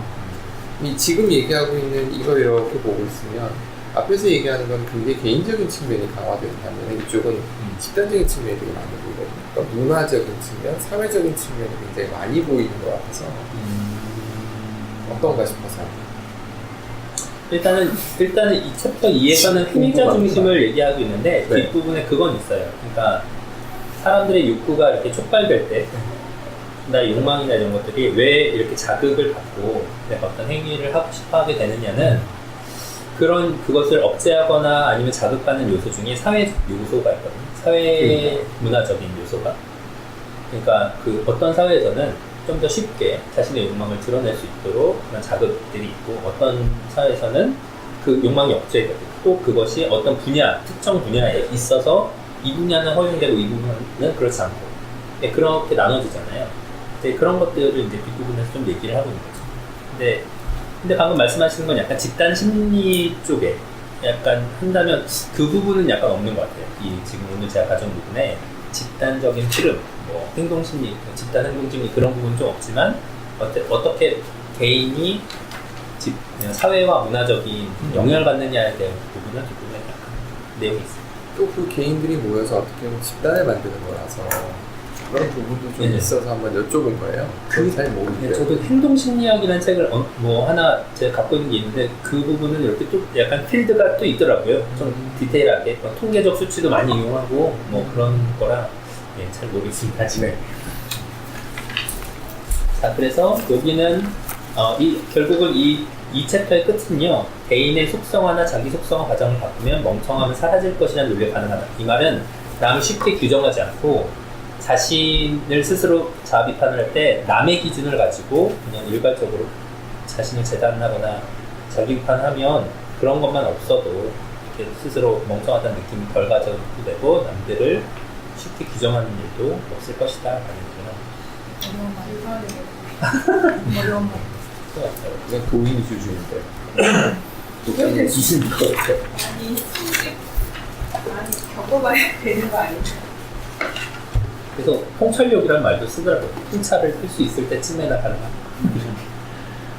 세 번째 보면요, 이건 성격 장애적 측면인데 여기서도 재밌는 게 저도 이렇게 장을 이렇게 정리하면서 좀 흥미로운 부분을 중심으로 관찰했거든요. 여기서는 그 이 FFM 뭐 5 팩터 모델이라는 이 부분이 좀 재밌었어요. 그러니까 이거는 신경증 외향성, 개방성, 원망성, 성실성. 근데 우리가 보통 몇 가지 요소 그러면 이게 균등하게 배열될 것 같다라는 생각을 했는데 여기서는 신경증과 외향성 거의 주된 요소로 보고 개방성, 원망성, 성실성은 그냥 부요소층으로 취급을 하고 있어요. 그 중에서도 가장 중요한 건 신경증. 그러니까 얼만큼 예민하고 외부의 자극을 어떻게 받아들이냐에 따라서 그 사람의 행동이 많이 좌지우지 된다 이렇게 얘기를 하고 있거든요. 그래서 이게 거의 최근의 요소고 외향성은 우리가 보통 사회성이라고 말하는 부분에 많이 영향을 미치는 것들이에요. 그러니까 보통 우리는 쉽게 내향적인 사람, 외향적인 사람 이렇게 많이 나누잖아요. 근데 그것을 이제 내향적이고 외향적인 사람 중에서도 좀 예민한 사람, 신경증이 높은 사람, 낮은 사람, 그 다음에 개방성, 원망성, 성실성까지 두루 살펴서 보는 것이 오히려 조금 더 설득력 있는 논리다 이렇게 설명을 하고 있는 거죠. 그래서 이 학자가 주장하는 거는 어떤 개인의 성향 다 필요 없고 가장 중요한 건 대응의 방식을 잘 하고 있느냐, 대응을 잘 하고 있느냐, 아니면 그 사람이 현명한 선택을 하고 있느냐, 입장의 어떤 현명함 이런 게 나오거든요. 요것을 가지고 멍청한 행동, 그렇지 않은 행동 이렇게 말할 수 있다는 거예요. 그러니까 신경성이 높을 수도 있고 외향성이 낮을 수도 있지만 대응을 잘하면 문제가 없다. 겉으로 보이는 행동 이렇게 생각을 한다는 거죠.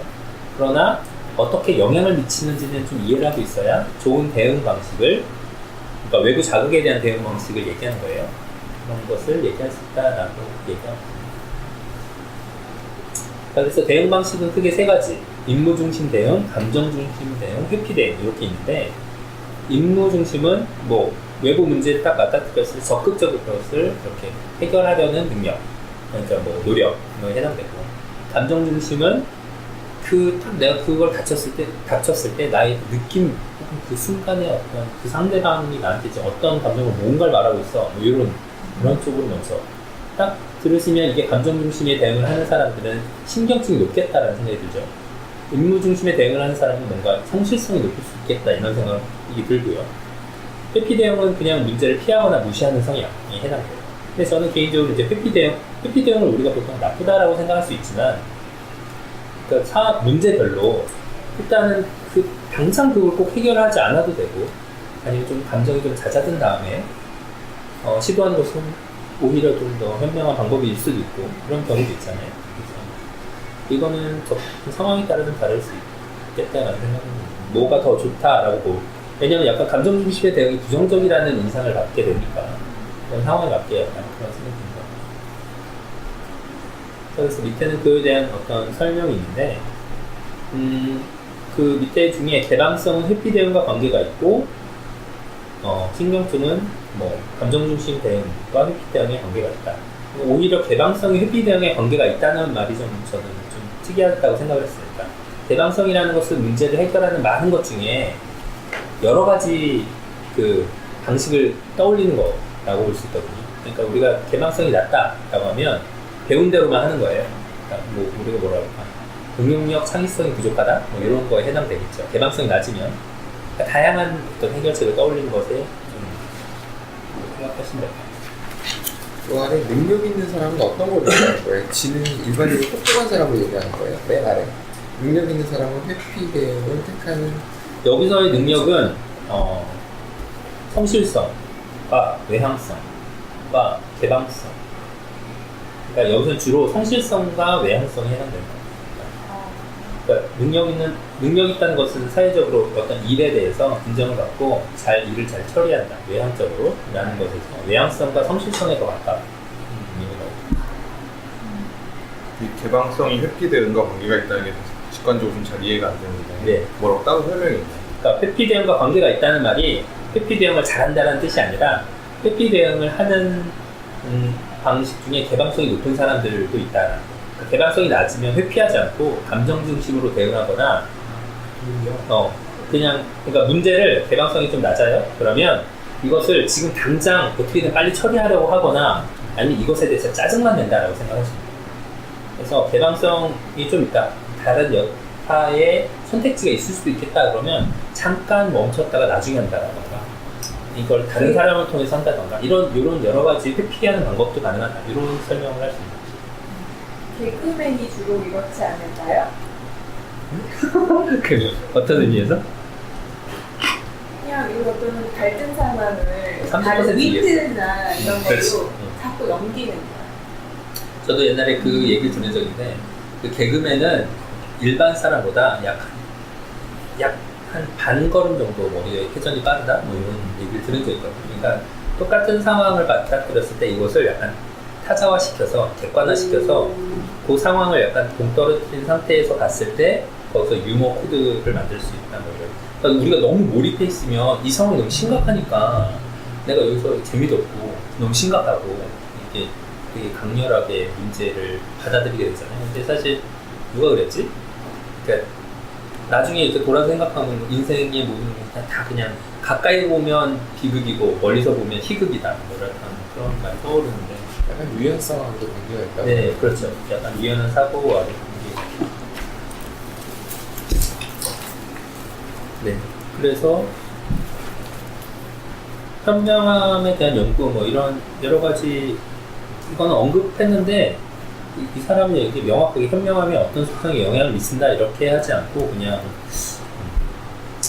지능이 높으면 그런 가능성도 있다는데 그렇게 강조하진 않고 있어. 그래서 이건 되게 복합적이구나라는 걸 얘기하는 거죠. 현명함이라는 것을 어떤 하나의 속성으로 판단하기는 어렵고 여러 가지 것들을 공통적으로 이렇게 다 이렇게 버무려서 이렇게 잘 대응했을 때 이렇다. 그 다음에는 이제 성격 장애 연구인데 사실 책에는 각 뭐 편집증, 뭐 강박증, 뭐 등등 뭐 자기 뭐 여러 가지가 있는데 그런 거는 다 빼고요. 근데 그런 것들이 이 학자가 말하고 있는 건 우리가 생각하는 성격 장애라고 말할 수 있는 것과 성격 특성이라고 말할 수 있는 그 정도의 차이라는 것은 여기까지는 병이야 라고 딱 잘라서 말할 수 없고 이 과정 정도의 차다 이렇게 설명하고 있거든요. 신경증이 점점 심해지면 이게 병으로 갈 수 있고 아니 그렇지 않은 경우에 우리는 대체적으로 우울감과 어떤 예민함과 이런 것들을 일반 사람들도 다 어느 정도 갖고 있다 뭐 이 정도의 얘기를 하고 있는 거죠. 그래서 이렇게 뭐 각각의 뭐 신경증, 외향성, 원만성 이런 것들이 어떤 병증에 영향을 미칠 수 있는지를 제가 옆에다 정리를 해놨거든요. 뭐 신경증은 현지증, 분열증, 히스테리 이런 것에 영향을 미칠 수 있고 외향성이 낮으면 뭐 의존성, 뭐 이런 회피성 이런 것이 강화될 수 있고 원만성은 사회성에 관계 된다. 뭐 성실성은 자기 규제 뭐 이렇게 설명이 됩니다. 여기서 또 재밌는 연구는 그 다음 장에 있는데요. 뭐 지능이 과연 그런 부적응적인 행동을 막아줄 수 있을까 이런 질문이 있어요. 그러니까 적응이라는 것은 문제를 잘 해결하는 거에 해당돼요. 근데 이제 그 부적응은 그렇지 않은 거니까 지능이 높을수록 적대심 수준이 낮고 분노를 좀 잘 다스릴 수 있다라고 나오더라고요. 네, 그렇게. 그래서 과연 진짜 그런가? 뭐 이런 생각도 듭니다. 아닐 것 같은데. 그냥 천재들 중에 변덕한 사람도 많잖아요. 이 사람들은 여기서 얘기하는 멍청한 행동들을 하고 있는 거고. 맞아요.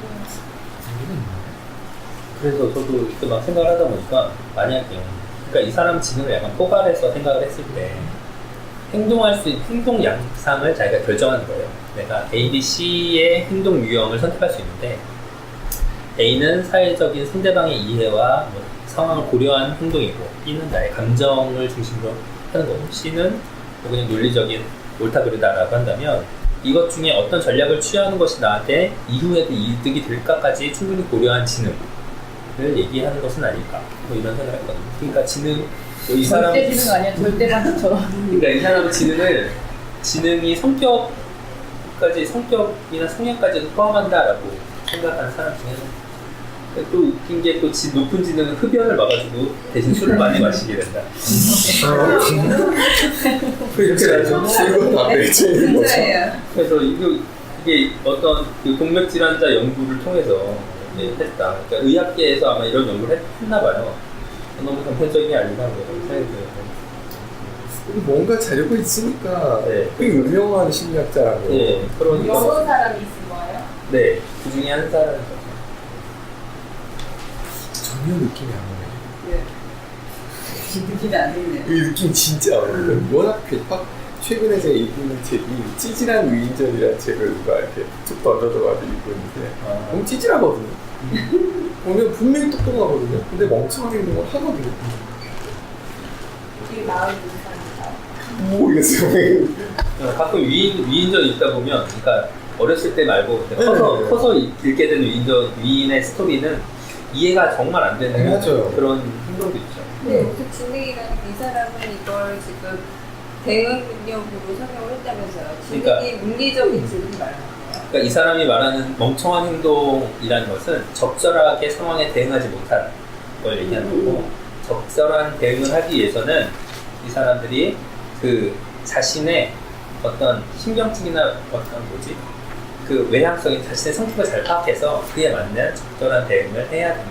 그러니까 지능이 높을수록 대응 능력이 높을수록 부적응 행동을 더 한다는 게 결국 대응 능력이 높다는 얘기 아니에요? 이 사람이 추론하는 것은 지능이 높으면 그런 것까지 다 포괄해서 자신의 어떤 부족한 부분까지 포괄해서 대응을 할 수 있지 않을까라고 생각을 하는 건데, 말이 될 수도 있는 게 지능이 높으면 자기를 데이터화할 수 있을 거 아니에요. 객관적 데이터가 그럼 그 많은 데이터들을 베이스로 이럴 때 내가 어떻게 하더라라는 것들이 많이 생길 수 있을 것 같아요. 만약에 그 다른 아까 말한 그런 어떤 성격적인 거. 인공지능이면 가능하죠. 이게 어려워지는 게 이제 허균편을 읽으면서 재밌었던 게 홍길동전을 쓴 사람이거든요. 그리고 굉장한 천재적인 머리를 갖고 있는 사람이었다고 해요. 그런데 그 정치판에서 했던 행동을 보면은 멍청했다라고 보는 게 맞거든요. 그러니까 모르겠어요. 그게 본인이 선택한 거다? 지금 물음표가 계속 찍히면서 이 사회가 멍청했거나 그러니까 그 멍청한 사회에 적응하는 것도 지능이다라고 얘기하는 느낌이거든요. 이 부분은 이 파트에서 사실 부분은 이해가 되는데 저는 이 주제를 고르면서 네. 어렸을 때 생각과 달리 우리 지금 구성원들이 연배가 다들 어느 정도 넘으셨으니까 30은 다 넘으셨고 하니까 그러면서 이제 느끼는 건데, 우리가 어렸을 때 생각하는 똑똑함과 지금 우리가 지금 생각하는 똑똑함 다르지 않을까라는 생각을 하면서 읽었거든요. 그러니까 어렸을 때 똑똑한 거야 뭐 공부 잘하고 뭔가 특출나게 한 분야 잘하고지만 지금 생각했을 때 똑똑함이라는 거는 원만하고 혹은 뭐 정세 파악을 좀 더 잘하고 이런 거에 가깝지 않나? 그러니까 이게 좀 다른 느낌이어서 그런 거예요. 예를 들어 어릴 때도 공부는 잘하는데 따라가는 애가 있잖아요. 네. 그걸 어떻게 봐야 되는 거예요? 근데 그걸 앞에서는 좀 분리를 시키는 느낌이어서 따라가기가 쉬웠는데 여기서 갑자기 이런 확 합치니까 이렇게 되는 거예요.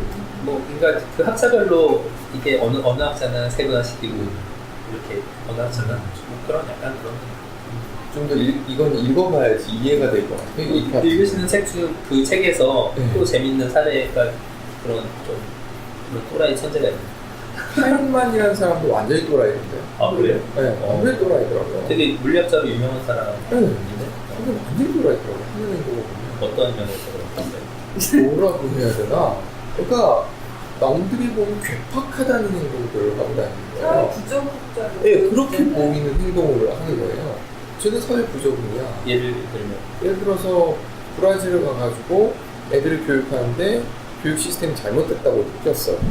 그때 이제 교육감들이나 이렇게 모아놓고 마지막 수업을 할 때 그걸 그냥 직공을 하는 거죠.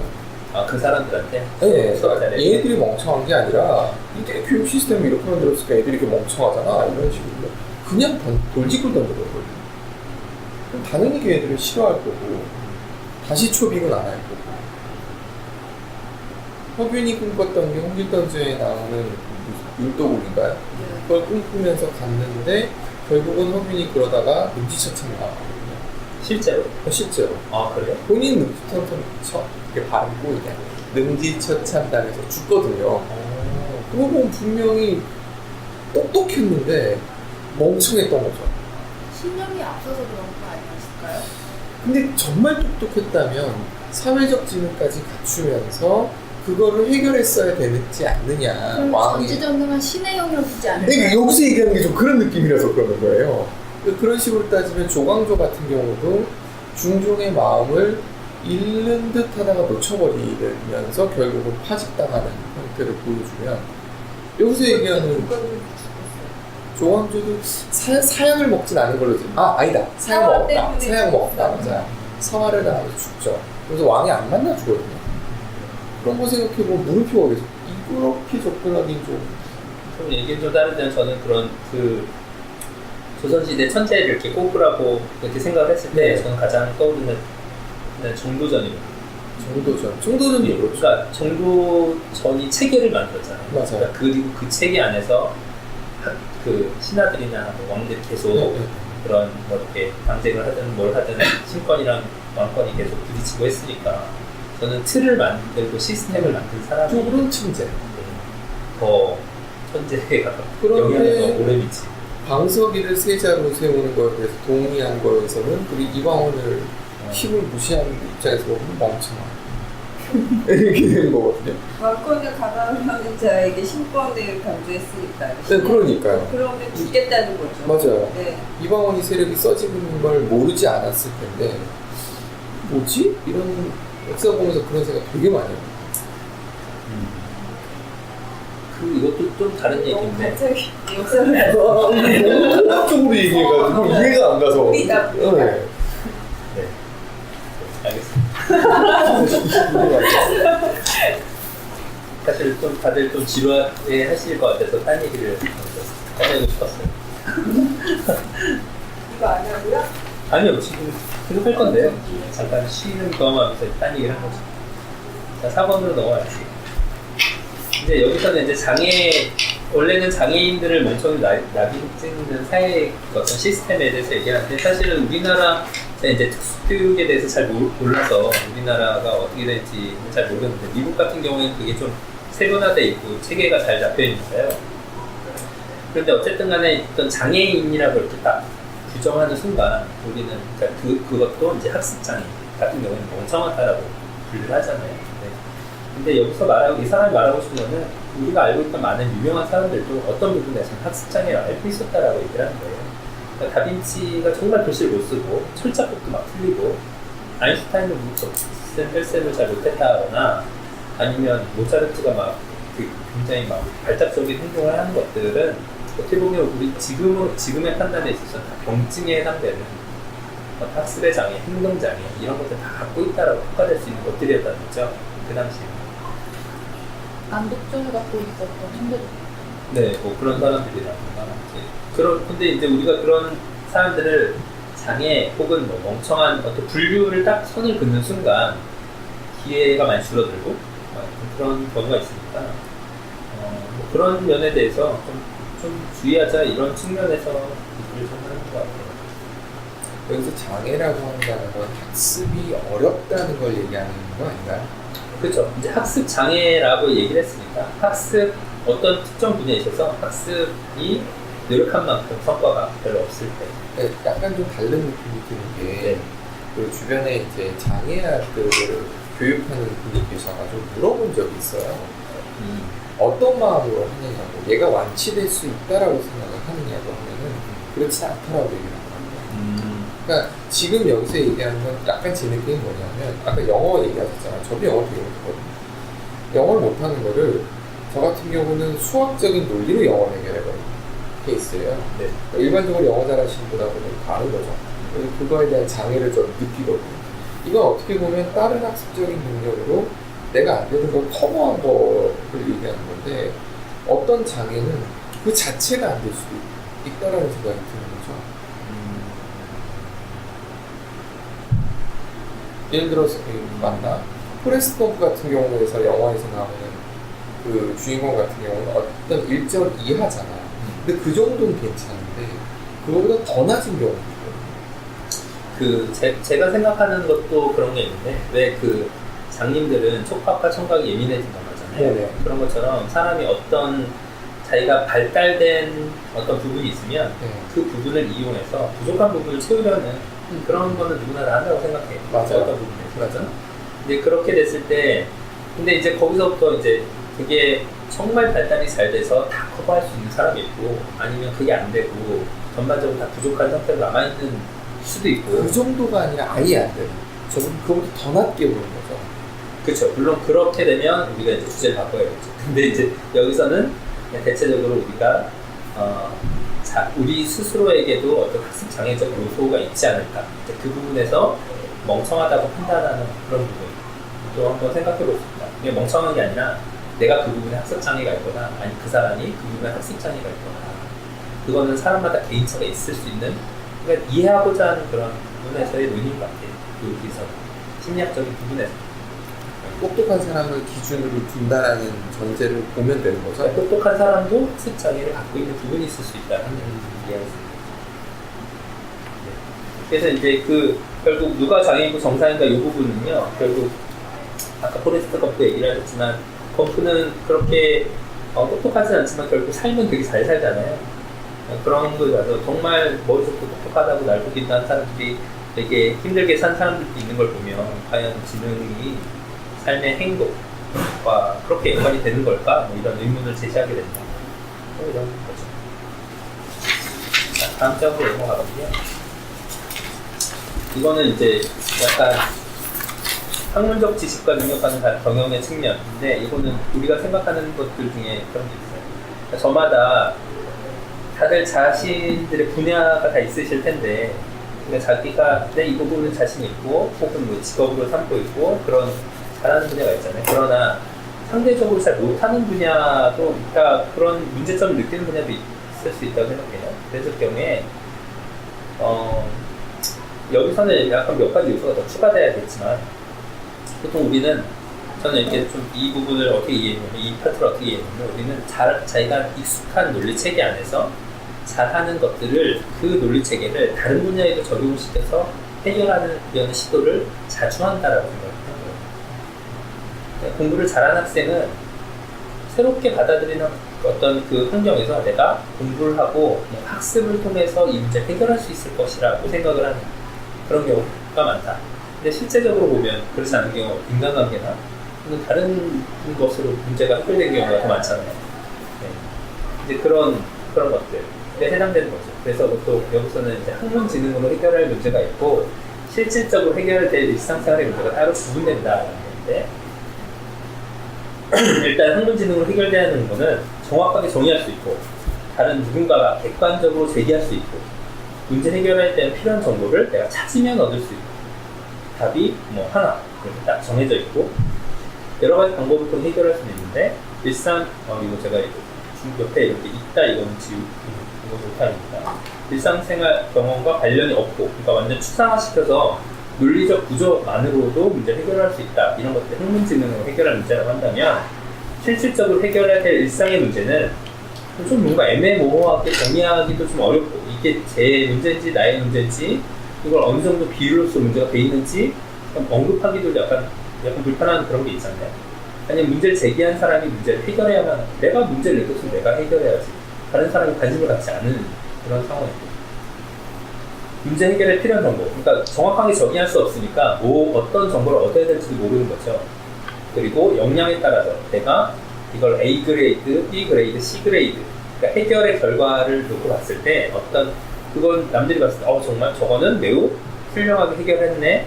야, 저는 좀 문제가 더 심화되지 않나? 뭐 이런 평가가 가능한 해법이 그렇게 역량에 따라서 달라지기도 한다. 그렇게 할 수 있습니다. 대체적으로 생활에서 일어나는 문제라는 거죠. 이렇게 구분해서 생각한다는 것 자체가 우리가 한번 어떤 자신의 해결 방법을 고수할 때 환기시킬 수 있는 그런 방법이 됩니다. 생각을 했어요. 근데 이 사람이 말한 건 관계가 없다. 학문지능과 실용지능은 거의 관계가 없다. 라고 얘기를 하고 있었죠. 그래서 뭐좀 그렇지만 그래서 그런 얘기를 할 때 편향이라는 측면에서 많이 설명을 하거든요. 이때 보면 뭐 획득 편향, 정보 처리 편향, 응답 편향, 뭐 이렇게 얘기를 하는데 대체적으로 이런 거죠. 편향이라는 것은 정보가 치중된다는 거예요. 내가 중점을 두고 있는 측면이 있고 그렇지 않은 부분이 있는데 보통 사람들은 제가 알고 있는 것과 비슷한 것들을 받아들이기에는 굉장히 쉽고 낯선 것들은 잘 인정하지 않거나 학습되기가 어렵고 이런 측면에서 알고 있는 것을 바탕으로 뭔가를 계속 지식을 습득하고 그것을 기준으로 판단하고 하는 것이 익숙하다라는 측면. 그래서 나이가 들수록 왠지 좀 자신의 경험에서 벗어나는 것들은 좀 받아들이지 않으려고 하고 그 안에서 판단하려는 속성이 있다는 것에 가깝고요. 그게 엄청 성숙한 일반화라는 게 네. 우리는 그러면 관리자들은 똑똑할 것이라고 생각한다는 게 성숙한 일반화라는 저는 사실 이거는 제가 태그를 붙인 건데 그러니까 내가 알고 있는 판단 기준을 어떤 A 분야의 판단 기준을 B, C 분야에 그냥 단순하게 적용한다. 네. 내가 A에서 이렇게 해서 성공했는데 뭐 이거를 다른 분야에 적용하면 되겠지. 내가 책을 열심히 공부해서 성적이 좋게 잘 받았으니까 운전도 책을 막 하면 되겠지. 이런 뭐 주식도 책 공부해가 되겠지. 연애도 책으로 되겠지. 뭐 이런 내용인 거죠. 글을 읽을 통해서 그 반성이 되면서 앞에 부분을 다시 읽어봐야겠다 생각이 드는 거야. 그러니까 다들 그런 어느 정도 다 그런 경험이 있지 않을까 저는 그렇게 생각하거든요. 저도 많이 그런 것 같고 그런 어떤 그런 편향의 요소들을 이렇게 봤을 때 뭐 이런 것들이 자기가 이제 경험 안에서 하는 것도 있고 이제 그렇게 자기가 자기 내적 논리에 빠지게 되면 그리고 여기서는 몇 가지가 더 추가돼서 내가 좀 그것을 통해서 크게 성공을 했어. 내가 사장이 되었어. 혹은 뭐 이 필드에서 내가 굉장히 인정받는 사람이야. 라고 한다면 자신의 지위도 높잖아요. 그거에 따라서 내가 상황을 통제할 수도 있다라고 생각을 하는 거예요.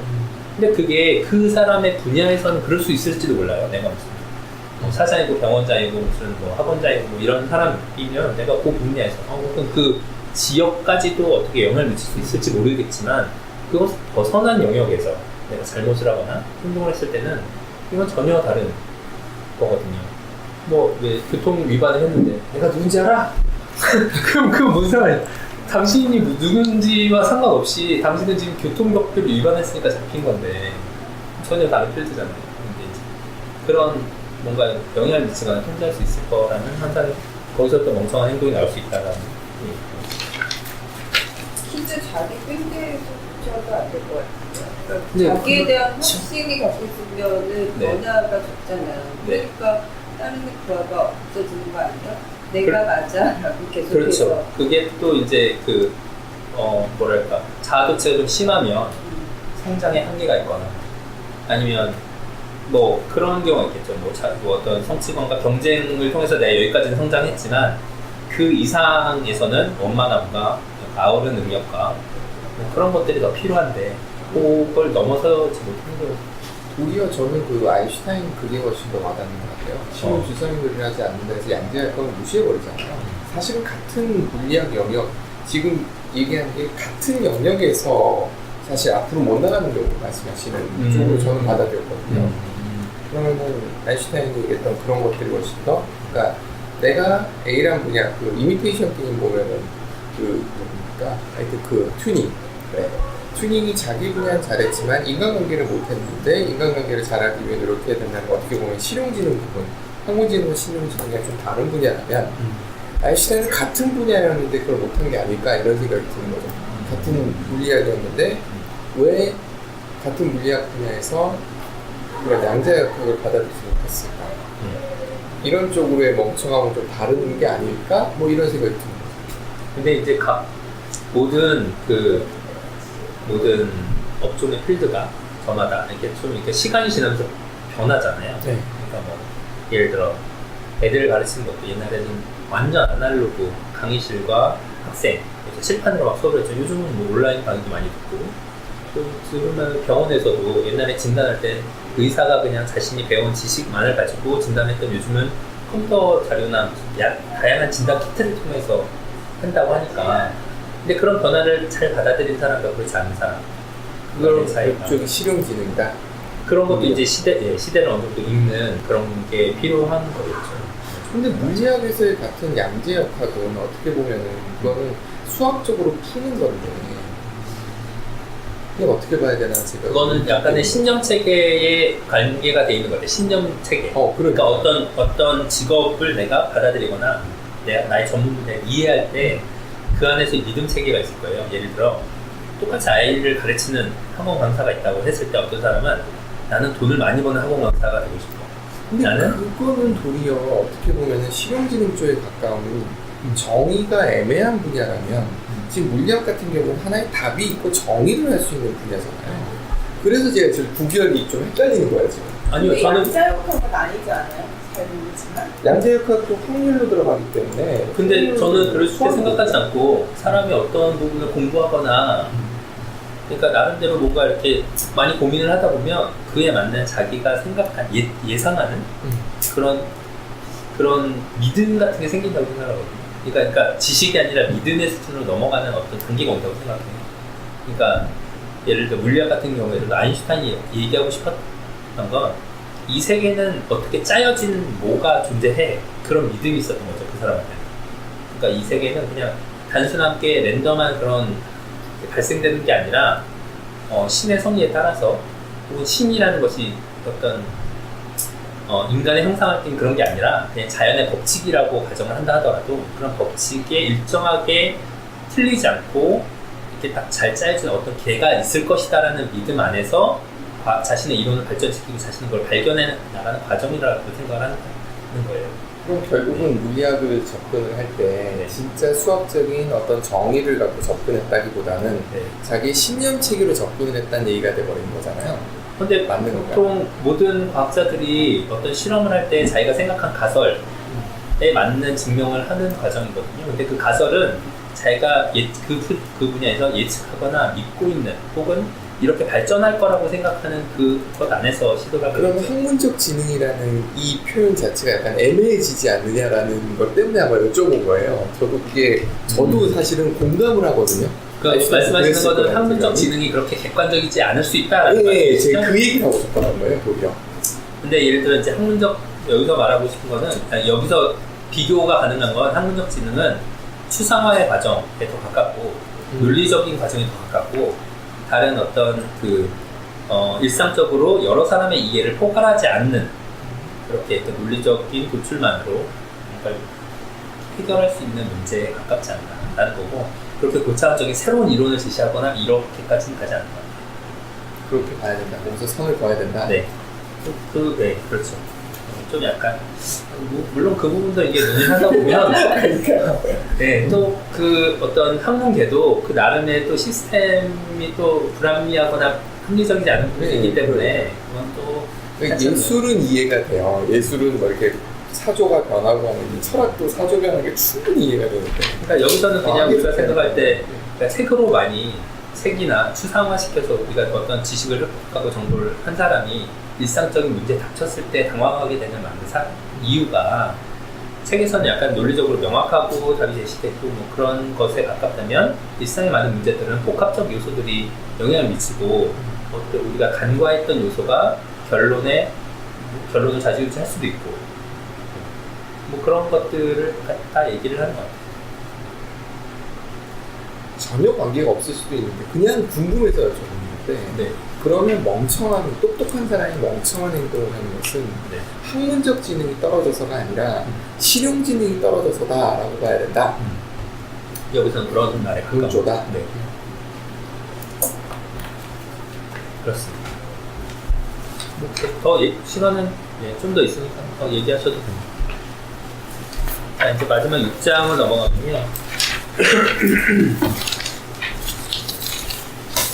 이 사람 어떻게 보면 이 사람이 가장 분석적인데 일단은 멍청하다는 것은 합리적 선택의 문제이고 똑똑하다는 것은 지적 프로세스에 해당하다 이렇게 정의를 하고 이 앞부분의 사람들은 약간은 모호하게 설명한 부분이 있었지만 이 사람은 아예 그렇게 정했어요. 그러니까 똑똑한 것은 그냥 단순하게 수학적, 인지적 능력이 뛰어난 것이고 멍청하다는 것은 그 어떤 상황 안에서의 합리적 선택을 할 수 있느냐 아닌가에 해당된다라고 얘기를 하고 있거든요. 그러면서 그렇게 구분할 때는 사람의 사고 패턴을 3개, 인지활동을 3단계로 구분해야 된다라고 하고 있어요. 맨 아래 보시면 생리적 수준, 알고리즘 수준, 지향적 수준이라고 하고 있는데 그 중에 알고리즘 수준이 그 사람의 유전적인 지능에 가까워요.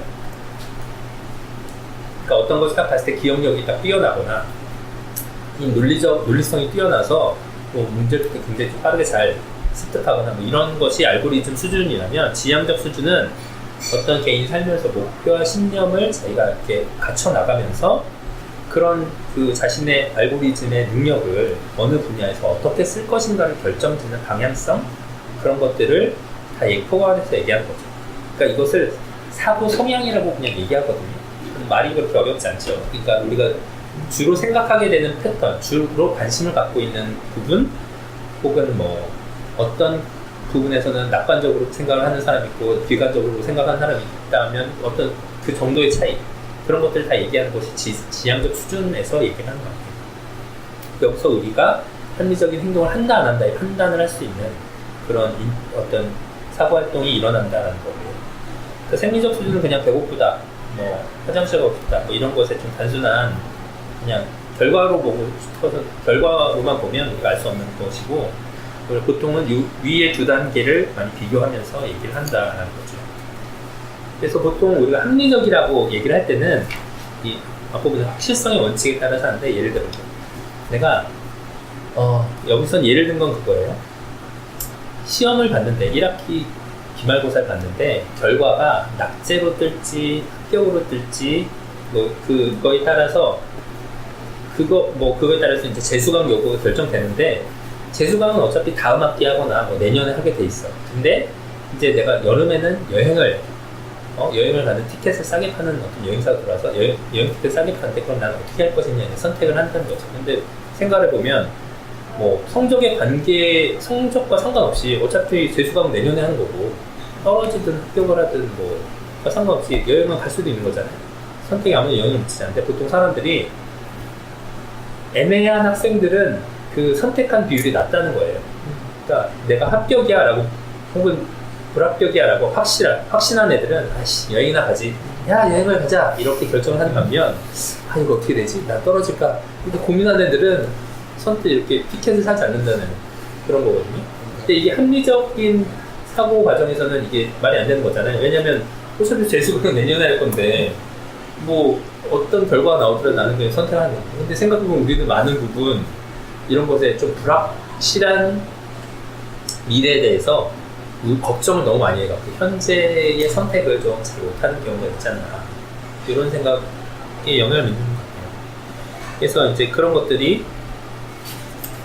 그래서 사람들이 합리적인 판단을 잘 하지 않는다는 예로서 이런 걸 얘기를 드리고 있고요. 이런 것들은 이제 그것을 좀 더 생각해 보면 아까 말했던 그 지향적 수준에서의 신념 체계 혹은 뭐 그 좀 관심을 갖고 있는 부분이나 아니 그 사람의 사고 성향 걱정을 많이 하는지 혹은 뭐 좀 대담하거나 사회성이 높은지 이런 두루두루 반영해서 그런 것들이 행동에 영향을 미치더라. 사람이 합리적인 논리적인 판단을 하는 게 아니더라 이런 얘기를 하고 있는 거죠. 합리적인 판단이란 건 알고리즘 수준에서 가까워. 그렇죠. 논리적인 판단을 한다는 거죠. 그러니까 처음에 말했던 똑똑함에서의 합리성은 그런 건데 알고 보면 내재적 합리성이라는 건 그렇지 않다는 거예요. 사람들이 도출해내요. 보통 자기가 생각하는 걸 다 맞다고 생각하고 사람들이 행동하잖아요. 근데 그것은 어떤 자기의 성향에 가깝다는 거예요. 논리적인 것이라기보다는. 네, 그래서 다음 장 마지막 장에 보시면 똑똑함 여기 그 사고 성향은 합리적인 사고 성향이란 신념을 형성, 의사를 결정하는 타당성을 따지는 것에 가깝다. 두 번째 단락은 똑똑함은 알고리즘 수준의 계산 능력을 지칭한다. 근데 합리성이라는 것은 어떤 지향적 수준, 아까 말했던 성향에 가까운 그것의 인지활동과 반응 양식을 설명한다 라고 하는 것이죠. 그래서 보통 우리가 약간 헷갈리는 부분은 왜 똑똑한데 멍청한 행동을 하지? 그런 거는 똑똑함을 이제 합리적이라고 생각을 한다는 거예요. 똑똑하다는 것은 똑똑함 합리적인 행동을 하겠거니라고 생각을 해서 그렇게 판단을 한다는 건데 똑똑함을 합리적이라고 생각하기보다는 그냥 논리적으로 지능이 뛰어나다 그 정도에 국한시키고 이제 그 합리적인 판단 또 다른 부분으로 따로 해야 되지 않나 이 사람은 그렇게 주장을 하고 있죠. 네, 그렇습니다. 뭐 대체로 다수께서 마지막에 그 정보 투영 이론 이런 거는요, 그게 좀 약간 이거는 약간 오해를 받을 수 있는 그런 요소이기도 한데, 그러니까 신념을 처음에 어떤 신념이라는 가치 체계를 세운 사람이 있어요. 그럼 그 사람은 새로운 정보를 그 신념의 테두리 안에서 이렇게 재단을 하면서 아 이건 나의 신념에 부합해 그럼 받아들이고 그렇지 않으면 배제하고 이러면서 빠르게 정보를 소화한다는 거예요.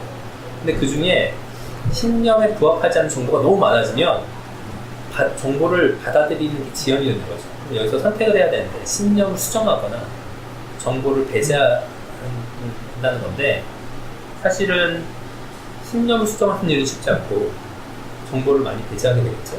그럼 약간 고립된 신념 안에서 이상 가치 체계가 발달할 수도 있다. 이런 방식이 하나 나오고요. 또 다른 방향은 좀 적절한 신념을 잘 처음에 학습을 하면 그 신념을 토대로 많은 정보를 빨리 습득하니까 정보가 빨리빨리 쌓이고 그를 통해서 다른 사람보다 좀 더 발전할 수 있다. 이렇게 논리적으로 그 잡스의 현실 왜곡장 개념하고 비슷한 느낌이 되는 것 같아요. 제가 그걸 잘 몰랐어요. 아, 자기 신념에 맞지 않는 다음이야. 아니야, 다 틀렸어. 이게 맞아. 계속 주장하는. 현실 왜곡장이라고 표현해요. 그게 현실 왜곡장이래요. 네, 왜곡장이라고 그 잡스 주변 사람들이 그렇게 이름을 붙였대요. 잡스가 그렇게 한다고요? 행동, 그러니까 맞다고, 그러니까 정주영을 능가하는 자기 확신인 거죠. 그걸 현실 왜곡장이라고 영어로 표현은 제가 자세히 모르겠고 주변 사람들이 그렇게 명명했다 그러더라고요. 그거에 거의 비슷한 설명인 것 같아요. 그러니까 그러니까 그 사실 사람마다 자기 확신의 정도가 다르니까 내부의 정보를 받아들일 때 이건 아닌 것 같은데 뭐 그래 뭐 일단 뭐 이렇게 수용하는 사람이 있는가 하면 이건 아니야 라고 똑같이 다른 사람이 있을 수 있잖아요. 근데 여기서 말하고자 하는 건 그런 것 같아요. 그러니까 명확한 기준을 갖고 있으면 그것을 내가 받아들일 때 분류를 잘 정확하게 정리가 되고 아니 받아들일지 아닐지 기억하고 있어야 될 필요가 있는지 없는지 이런 것들을 좀 명하니까 자기가 갖고 있는 신념 체계 안에서의 발전의 속도는 매우 빠르다. 그 안에서는 빠르다. 그러나 그게 잘못되면 완전 동떨어지 갈 수도 있을 우려도 있다. 뭐 이런 걸 얘기하고 있고 뭐 그런 두 가지를 같이 얘기하고 있다. 근데 이렇게 잘못 응용이 되면 그래 조기 교육 필요해. 유치원 때부터 가르쳐야 되는구나. 이렇게도 될 수 있는 거죠. 그러니까 네, 부모님들이 그래 어렸을 때 조금이라도 한 번 더 본 애들이 한 번 다시 다음에 볼 때 받아들이는 속도가 달라 이러면서 아무튼 뭐 그렇게도 될 수 있습니다. 네, 아무튼 뭐 이런 식으로 해서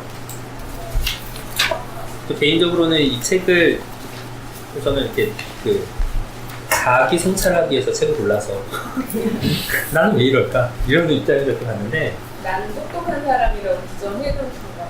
그러니까 나는 어렸을 때 공부 잘했는데 뭐 이런 거죠. 나는 어렸을 때 공부 잘했는데 왜 나중에는 이렇게 사는 건 왜 이럴까 뭐 이런 거에 가깝게 했던 거고 그리고 이제 이렇게 이걸 읽으면서 생각보다 이 책에서 얘기하고자 하는 분류 체계나 이런 것이 조금 더 디테일해서 좀 생각을 여러모로 하게 되었고요. 그리고 중간중간에 근데 이게 다 읽고 나니까 우리가 좀 상식적으로 아는 것과 크게 다르진 않구나 라는 생각이 들었어요. 그러니까 심리학적으로 되게 분석적으로 쓰고 했지만 우리가 좀 이렇게 어른들의 좀 가끔 현명한 얘기를 듣다 보면 다 한 번씩은 들어봤을 만한 내용에 좀 가깝지 않나 뭐 이런 생각도 좀 들었고요. 네, 그렇습니다. 뭐 어떻게들 느끼시는지 좀 듣고 싶네요. 네. 하민님 한 말씀 해주세요. 쭉 가는데 네. 똑똑함을 어떻게 정의하느냐에 따라 아주 달라질 것 같아서 일반적으로 자폐아들 중에 왜 이렇게 막 소수를 막 순식간에 계산해내는 사람들 있잖아요. 네. 그 사람들을 엄청나게 똑똑하지만 그 사람들은 똑똑하냐고 할 수 있는 결국 똑똑함이라는 것은 생존에 유리한 행동을 할 수 있느냐 아니냐의 차이인 것 같아요. 생존에 유리하다. 분석적으로 보는 것도 재밌는데 제가 쭉 보면서 느끼면 그냥 똑똑하다는 거는 좀 시대에 따라 뭐 환경에 따라 많이 바뀌고 얼마나 자기가 생존에 유리하게 행동하느냐의 차이가 아닐까 이런 생각을 해요. 하수님은 지금 저렇게 현실주의자에 가까워요.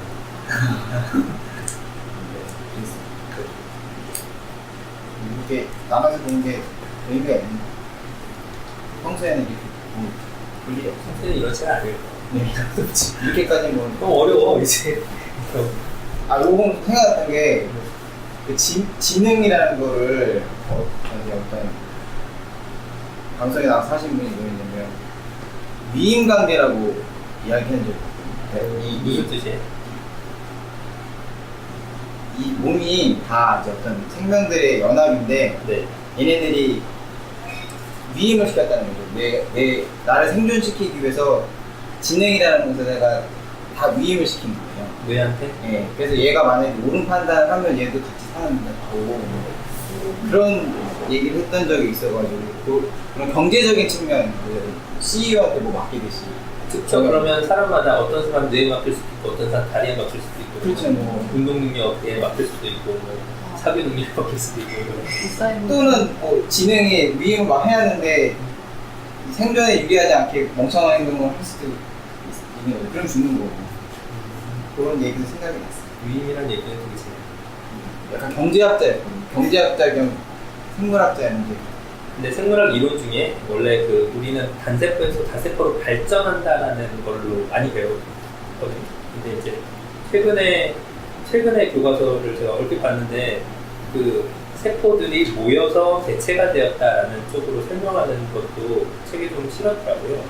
근데 저도 대학교 때 잠깐 읽었던 이유니까 그 원래 세포들이 서로 연합해서 사는 것이 생존에 유리했기 때문에 다세포 생물로 발전했다라는 이론도 있거든요. 근데 이제 그런 측면에서 위임이라는 그런 얘기가 조금 더 재밌게 이해가 될 수 있을 것 같아요. 세영 씨는 어떠셨나요? 똑똑한 사람이 이런 책을 썼을 때 생각했어. 똑똑한 사람이 왜 이렇게 쓸데없는 책을 썼을까요? 그냥 대충 그게 되게 중요한 것 같아. 내가 얼만큼의 능력이 있고 그 능력의 한계를 아는 거 되게 필요한 것 같아요. 책 한 것만 읽은 사람이 제일 위험하다는 거잖아. 똑똑하지만 그 한계를 아는 것도 되게 중요하다는 생각을 중간에 어디서 했는지 어디서 했는지 기억이 안 나요.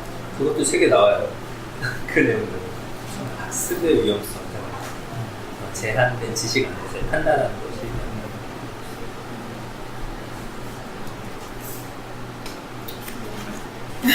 근데 그거는 정말 아까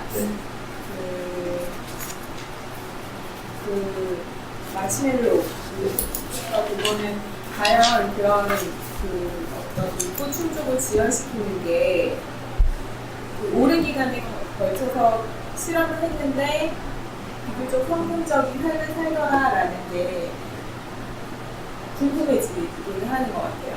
그 성공의 기준을 어디다 놓는지.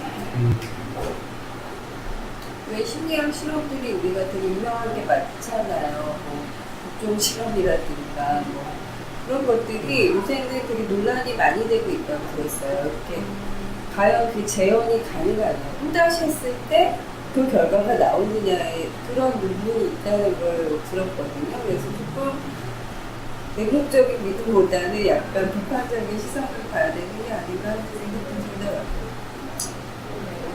같은 경우가 안 나온다면 학습이 됐다라고 봐야 되나요? 그러니까요. 그러니까 그런 의문이 생기는 거죠. 네. 중간에 보면 이 학자들이 과거의 심리학적 실험을 약간 민속 심리학 이런 용어를 쓰면서 구세대적으로 약간 취급하면서 자기들은 좀 더 새롭다 이런 얘기 많이 하거든요. 그러면서 사실 욕망을 이렇게 억누른 것은 억눌러서 이렇게 그 관리를 한다 이런 입장은 나중에 그것이 좀 다른 측면으로 촉발될 수 있기 때문에 위험성이 있다 이렇게도 그러니까 과거의 심리학적 해결책이 오히려 역효과를 불러일 수도 있다. 이런 설명도 좀. 네. 굉장히 여러 사람이 있어서 그런지 너무 하나를 꿰는 그런 게 없는 것 같아요. 그렇죠. 의견이 좀 많이 서로 좀 다르고 좀 그런. 이거 다 읽으시고 네. 가장 기억에 남는 건 뭐예요? 저는 마음분산에 해당되는 게 가장 기억에 남았던 것 같아요. 그리고 마음 분산. 그러니까 내가 누군가를 재단할 때 멍청하다 말할 때 내가 그 사람을 충분히 이해하지 못하고 하는 성급한 판단이구나. 뭐 이런 거랑 그 다음에 이렇게 지적 프로세스와 성향 등 구분지어서 머리가 좋다 하더라도 그 사람의 성향과 신념과 이런 것들이 모든 많은 것들이 결정된 두 가지가 좀 가장 좀 이게 언제 쓰여진 책이에요? 2009년도인데 이게 번역이 2009년도에 됐고 출간은 더 전에 됐을 것 같은데요. 2002년도에 쓰여졌네요. 그러면 한 15년 됐네요 벌써. 2002년이랑 월드컵까지 봤는데 그 기억이 아직도 남아있는데 이게 그렇게 옛날에 됐네요. 심리학이나 이런 게 되게 빨리 발전하고 자꾸 바뀌는 것 같아서 어떻게 항상 심리학을 보면서 무슨 생각을 하냐면 같은 실험 결과를 가지고 실험을 가지고 어떻게 해석하느냐에 따라 굉장히 다르게 사람들이 말하는 경우들을 종종 보거든요. 지금 딱 얘가 떠오르진 않는데 그러니까 실험을 했는데 이 실험에 대해서 아웃라이어 책 읽으면서 그 사람 이름 갑자기 글래드웰 그 사람이 같은 어떤 그 심리 실험을 가지고 나름 해석을 해버리거든요. 그러니까 그런 걸 보면서 이거 뭐 어떻게 보느냐 어떤 측면에서 보느냐에 따라 달라지는 거 아니야? 라는 생각을 되게 많이 하거든요. 잘 모르겠다라는 생각이 그게 이과적 논리 구조상에서는 전혀 말이 안 되죠. 말이 안 되는데 저는 이과이시만 문과 쪽 흉내를 내려고 하는 사람 입장에서 봤을 때 물음표가 되게 많이 찍혀요. 모르겠다요. 그러니까 이 책의 얘기들 이렇게 들으면서 행복론, 결과론, 신념 뭐 이런 것들이 막 엉겨 있는 생각이 되게 많아요. 근데 이 얘기 중에 그래도 이 부분은 공감이 가거나 아니면 실제 내가 경험해 본 부분에 해당되는 다 공감이 돼요. 근데 아까 얘기했던 그거를 뭐였죠? 뭔가 제가 이해가 안 간다 그랬던 부분이 있었죠. 한 심리학자가 얘기했던 지금 잊어버렸는데 제 머리가 워낙 나빠서 잊어버렸는데 그 부분은 그래서 한번 읽어보고 싶은 거예요. 제가 지금까지 생각했던 거랑 너무 동떨어져 있어서 어떻게 이런 결론을 내렸지? 라는 생각이 드는 거예요. 궁금해지는 거예요. 네. 그러니까 책임이 높을수록 흡연을 술을 많이 마시고 네, 그거. 저는 아무 크게 이게 하여튼 그런 거죠. 네. 난 그걸 보면서 흡연을 하면 뇌로 가는 혈류량을 줄이고 그런가요? 술을 마시면 그렇게 하죠. 술을 마시면 혈류량을 확장을 시키니까 그래서 그런가? 그렇게 되나요? 이런 생각을 했어요. 이게 일리 있는 궁금해요. 것 같아요. 저는 술을 먹는 게 사회성이요. 그러니까 사회성이 좋아야 생존에 유리하기 때문에. 근데 담배는 그거 같이 혼자- 모여하면 그런 기능이 있지 않아요? 담배도 술에 같이 비하면 약간 덜 대중적인 것 같아요. 술은 약간 군대에서는 담배를 안 피면 삐지는 못하는 거기 약간 뭐라고 특수하나. 아니 그러니까 일반적으로는 술이 어떤 사회성이 좀 더 가까워서 길게 맨날 뭐 원시시대 때부터 발효해서 먹었다고 그러잖아요. 그것도 말이 되는 거예요. 축제 때 먹고 축제 때 먹고 하니까 정수줄 놔야 된다. 그렇네. 어쨌든 뇌로 가는 그 혈류량과 사회 관계를 충분히 고려해서 어떻게 보여주세요? 재밌게 들어요. 처음 왔는데 재밌네요. 이렇게 얘기하고 그 자리에서 바로 피드백을 또 받을 수 있다는 게 쌍방향 통신 같은 느낌도 있고.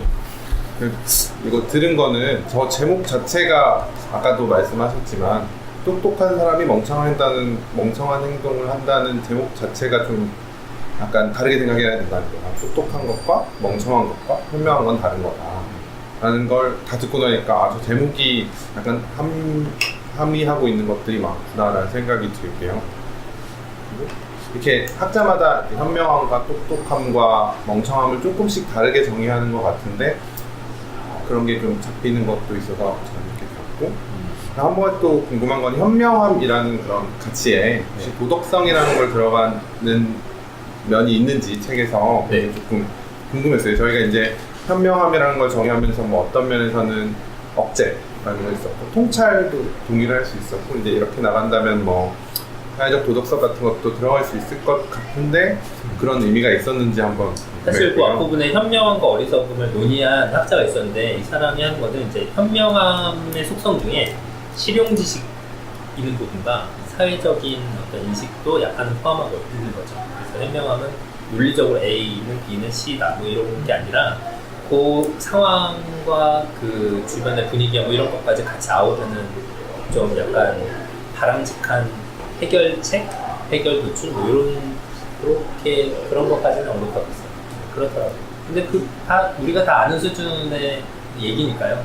네. 여기 마지막으로 보면 이 책은 결국 현명함이 무엇인가에 대한 질문을 똑똑함으로 생각했던 사람들은 이게 아니다. 그게 아니다. 현명함이랑 똑똑함은 다른 거다. 그리고 멍청함을 설명하면서 그런 거와 다른 우리 현명함이라는 게 있다. 멍청하지 않는 게 현명한 게 있다는 걸 설명을 하잖아요.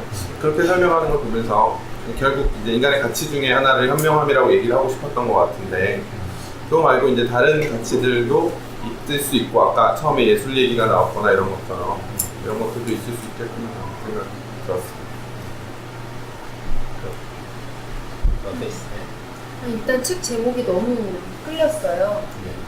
너무 양립될 수 없는 두 가지를 같이 한 문장에 놓고서 이렇게 제목을 뽑고 책을 만들 수 있구나 하는 생각이 되게 놀랐고 그다음에 이제 저는 그냥 정신분석학에서밖에 심리학을 모르고 대부분 저는 그랬던 것 같아요. 그러다가 최근 들어서 뭐 개인 심리 하면서 뭐 아들러도 나오고 뭐 또 뭐 융도 언급되고 이러면서 좀 심리학이 좀 더 대중화되면서 생각을 좀 달리 해보는 계기가 됐었는데 한번 이렇게 짚어보는 자리가 있어서 참 좋았었던 것 같아요. 저는 그러니까 심리학이라는 주제 안에 그러니까 다양한 그 사족 뭐 이런 사람들의 생각을 한꺼번에 묶어볼 수 있어서 재미있어 보이는 것들만 이렇게 묶어서 가져오셨다고 하셨잖아요. 얘기하는 시간이 되게 좋았습니다. 저는 사실 개인적으로는 여러분들이 그 개인의 경험들을 많이 같이 얘기하면서 그렇게 하기엔 분량이 좀 많았던 것 같아요. 그런가? 빡시웠어. 네. 그건 한 번 더 하시죠. 그건 뒤풀이에서 한번 더 얘기해요. 우리 저는 이런 얘기 많이 하잖아요. 왜 똑똑한 애들이 이런 짓을 해? 헛똑똑이야? 이런 거 일상적으로는 되게 많이 하는 말이라고 생각을 하고요. 근데 우리가 그렇게 말할 때는 정말 그 똑똑하다는 게 지능적으로 우월하다는 걸 더 많이 담고 있어요. 그런 애들이 좀 이상한 선택을 할 때 멍청한 짓을 한다고 하잖아요. 근데 이제 설명하시는 거 듣고 하니까 이 똑똑한 것에 아직 딱 잡히진 않는데 현명함이라는 것과 지능이 혼집돼 있는 것 같아요.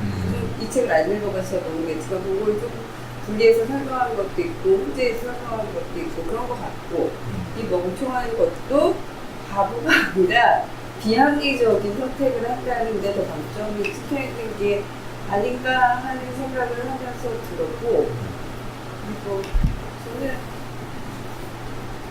그냥 규정되지 않는 게 항상 좋아요. 그러니까 이거 보면서 나라면 내가 내 아이라면 저 순간에 반드시 질문을 하고 지적을 하라고 할 것이야. 저는 그 부분이 제일 와닿았어요. 그 바보 선생님과 제자가 그냥 넘어가고 이런 것들이 되게 사람을 바보로 만드는 반복적인 행동이라고 생각하거든요. 그럴 때 규정이 좀 없어야 된다. 저는 그 부분이 제일 많이 와닿았어요. 어떻게 보면 이제 사람과 사람이 만날 때도 그냥 상대방이 하는 행동을 그냥 그런가 보다 하고 넘어가면 더 이상 관계도 발전이 안 되고 한 번 더 이해하려고 생각하거나 아니면 물어보거나 뭐 그런 것도 연관이 되지 않나. 더 넓어지는, 깊어지는 관계에서도 그런 면이 있습니다. 저도 아까 얘기하신 것처럼 사람들이 다 한 번쯤 생각해볼 만한 것들에 대해서 여기 이렇게 다루는 기회가 있어서 좋았고요. 이게 생각을 해보지만 깊이 분석하거나 받거나 분류해보거나 이렇게 했던 주제는 아니었던 것 같아요. 제가 살면서 이런 과정을 한번 했을 때 약간 시야가 넓어진다고 생각하는데, 근데 이게 이렇게 명확하게 이렇게 좀 공감이 가는 것도 있고 안 가는 것도 있고 이해 가는 것도 있고 안 가는 것도 있고, 이게 약간 그 저자 쓴 사람마다 좀 약간 저는 그랬거든요. 그래서 어떤 부분이 가장 공감이 가셨어요? 저는 일단 공감보다는, 그러니까 이게 각각 정의를 약간 내잖아요. 네. 정의라고 한다면은 6번째 정의가 가장 좀 공감이 갖고, 그러니까 뭐 알고리즘 수준을 똑똑하다고 하고, 그 다음에 여기에서 뭐 사고 성향이라든지 합리성이라든지, 그래서 뭐 이런 것이 약간 정리가 된 것 같아요. 그러니까 똑똑함이라는 거는 이런 걸 의미하고, 그 다음에 뭐 어리석음이라든지 아니면 뭐 합리성이라든지 이렇게 약간 좀 세분화해서 구분할 수 있구나. 그래서 조금 이해가 안 되는데, 거기서 알고리즘적인 성향이 똑똑한 건 이해가 되는데, 아까 그 합리성이라는 건 사고 성향으로부터 나온다고 돼 있잖아요. 아니면 그래서 문제인데, 그렇다면 아까 굉장히 결정적인 거 아니에요? 사고 성향이라는 거가 이렇게 훈련해서 바뀔 수 있다는 거야? 아니면 기술적인 걸 얘기하는 거예요? 근데 사실 저는 그 두 가지 모드라고 생각을 하는데요. 그러니까 예를 들어 똑같은 지적 능력이 있다 하더라도 환경적 요소나 혹은 자기의 그 어떤 뭐 아까 신경증, 신경성, 외향성 이런 것에 따라서 기질이 좀 차이가 있어요. 그러면 그 사람들이 내가 신경성이 좀 높으면 상황을 좀 더 예민하게 받아들여서 그거에 대해서 또 대응하는 또 체계도 달라질 수 있는 거죠. 머리는 좋지만 신경질적으로 뭐 이렇게 대응을 한다던가, 뭐 그렇게 좀 이렇게 어떤 받아들이는 성향, 그러니까 자기가 머리 쓰는 방향이 달라진다, 저는 그렇게 이해했거든요.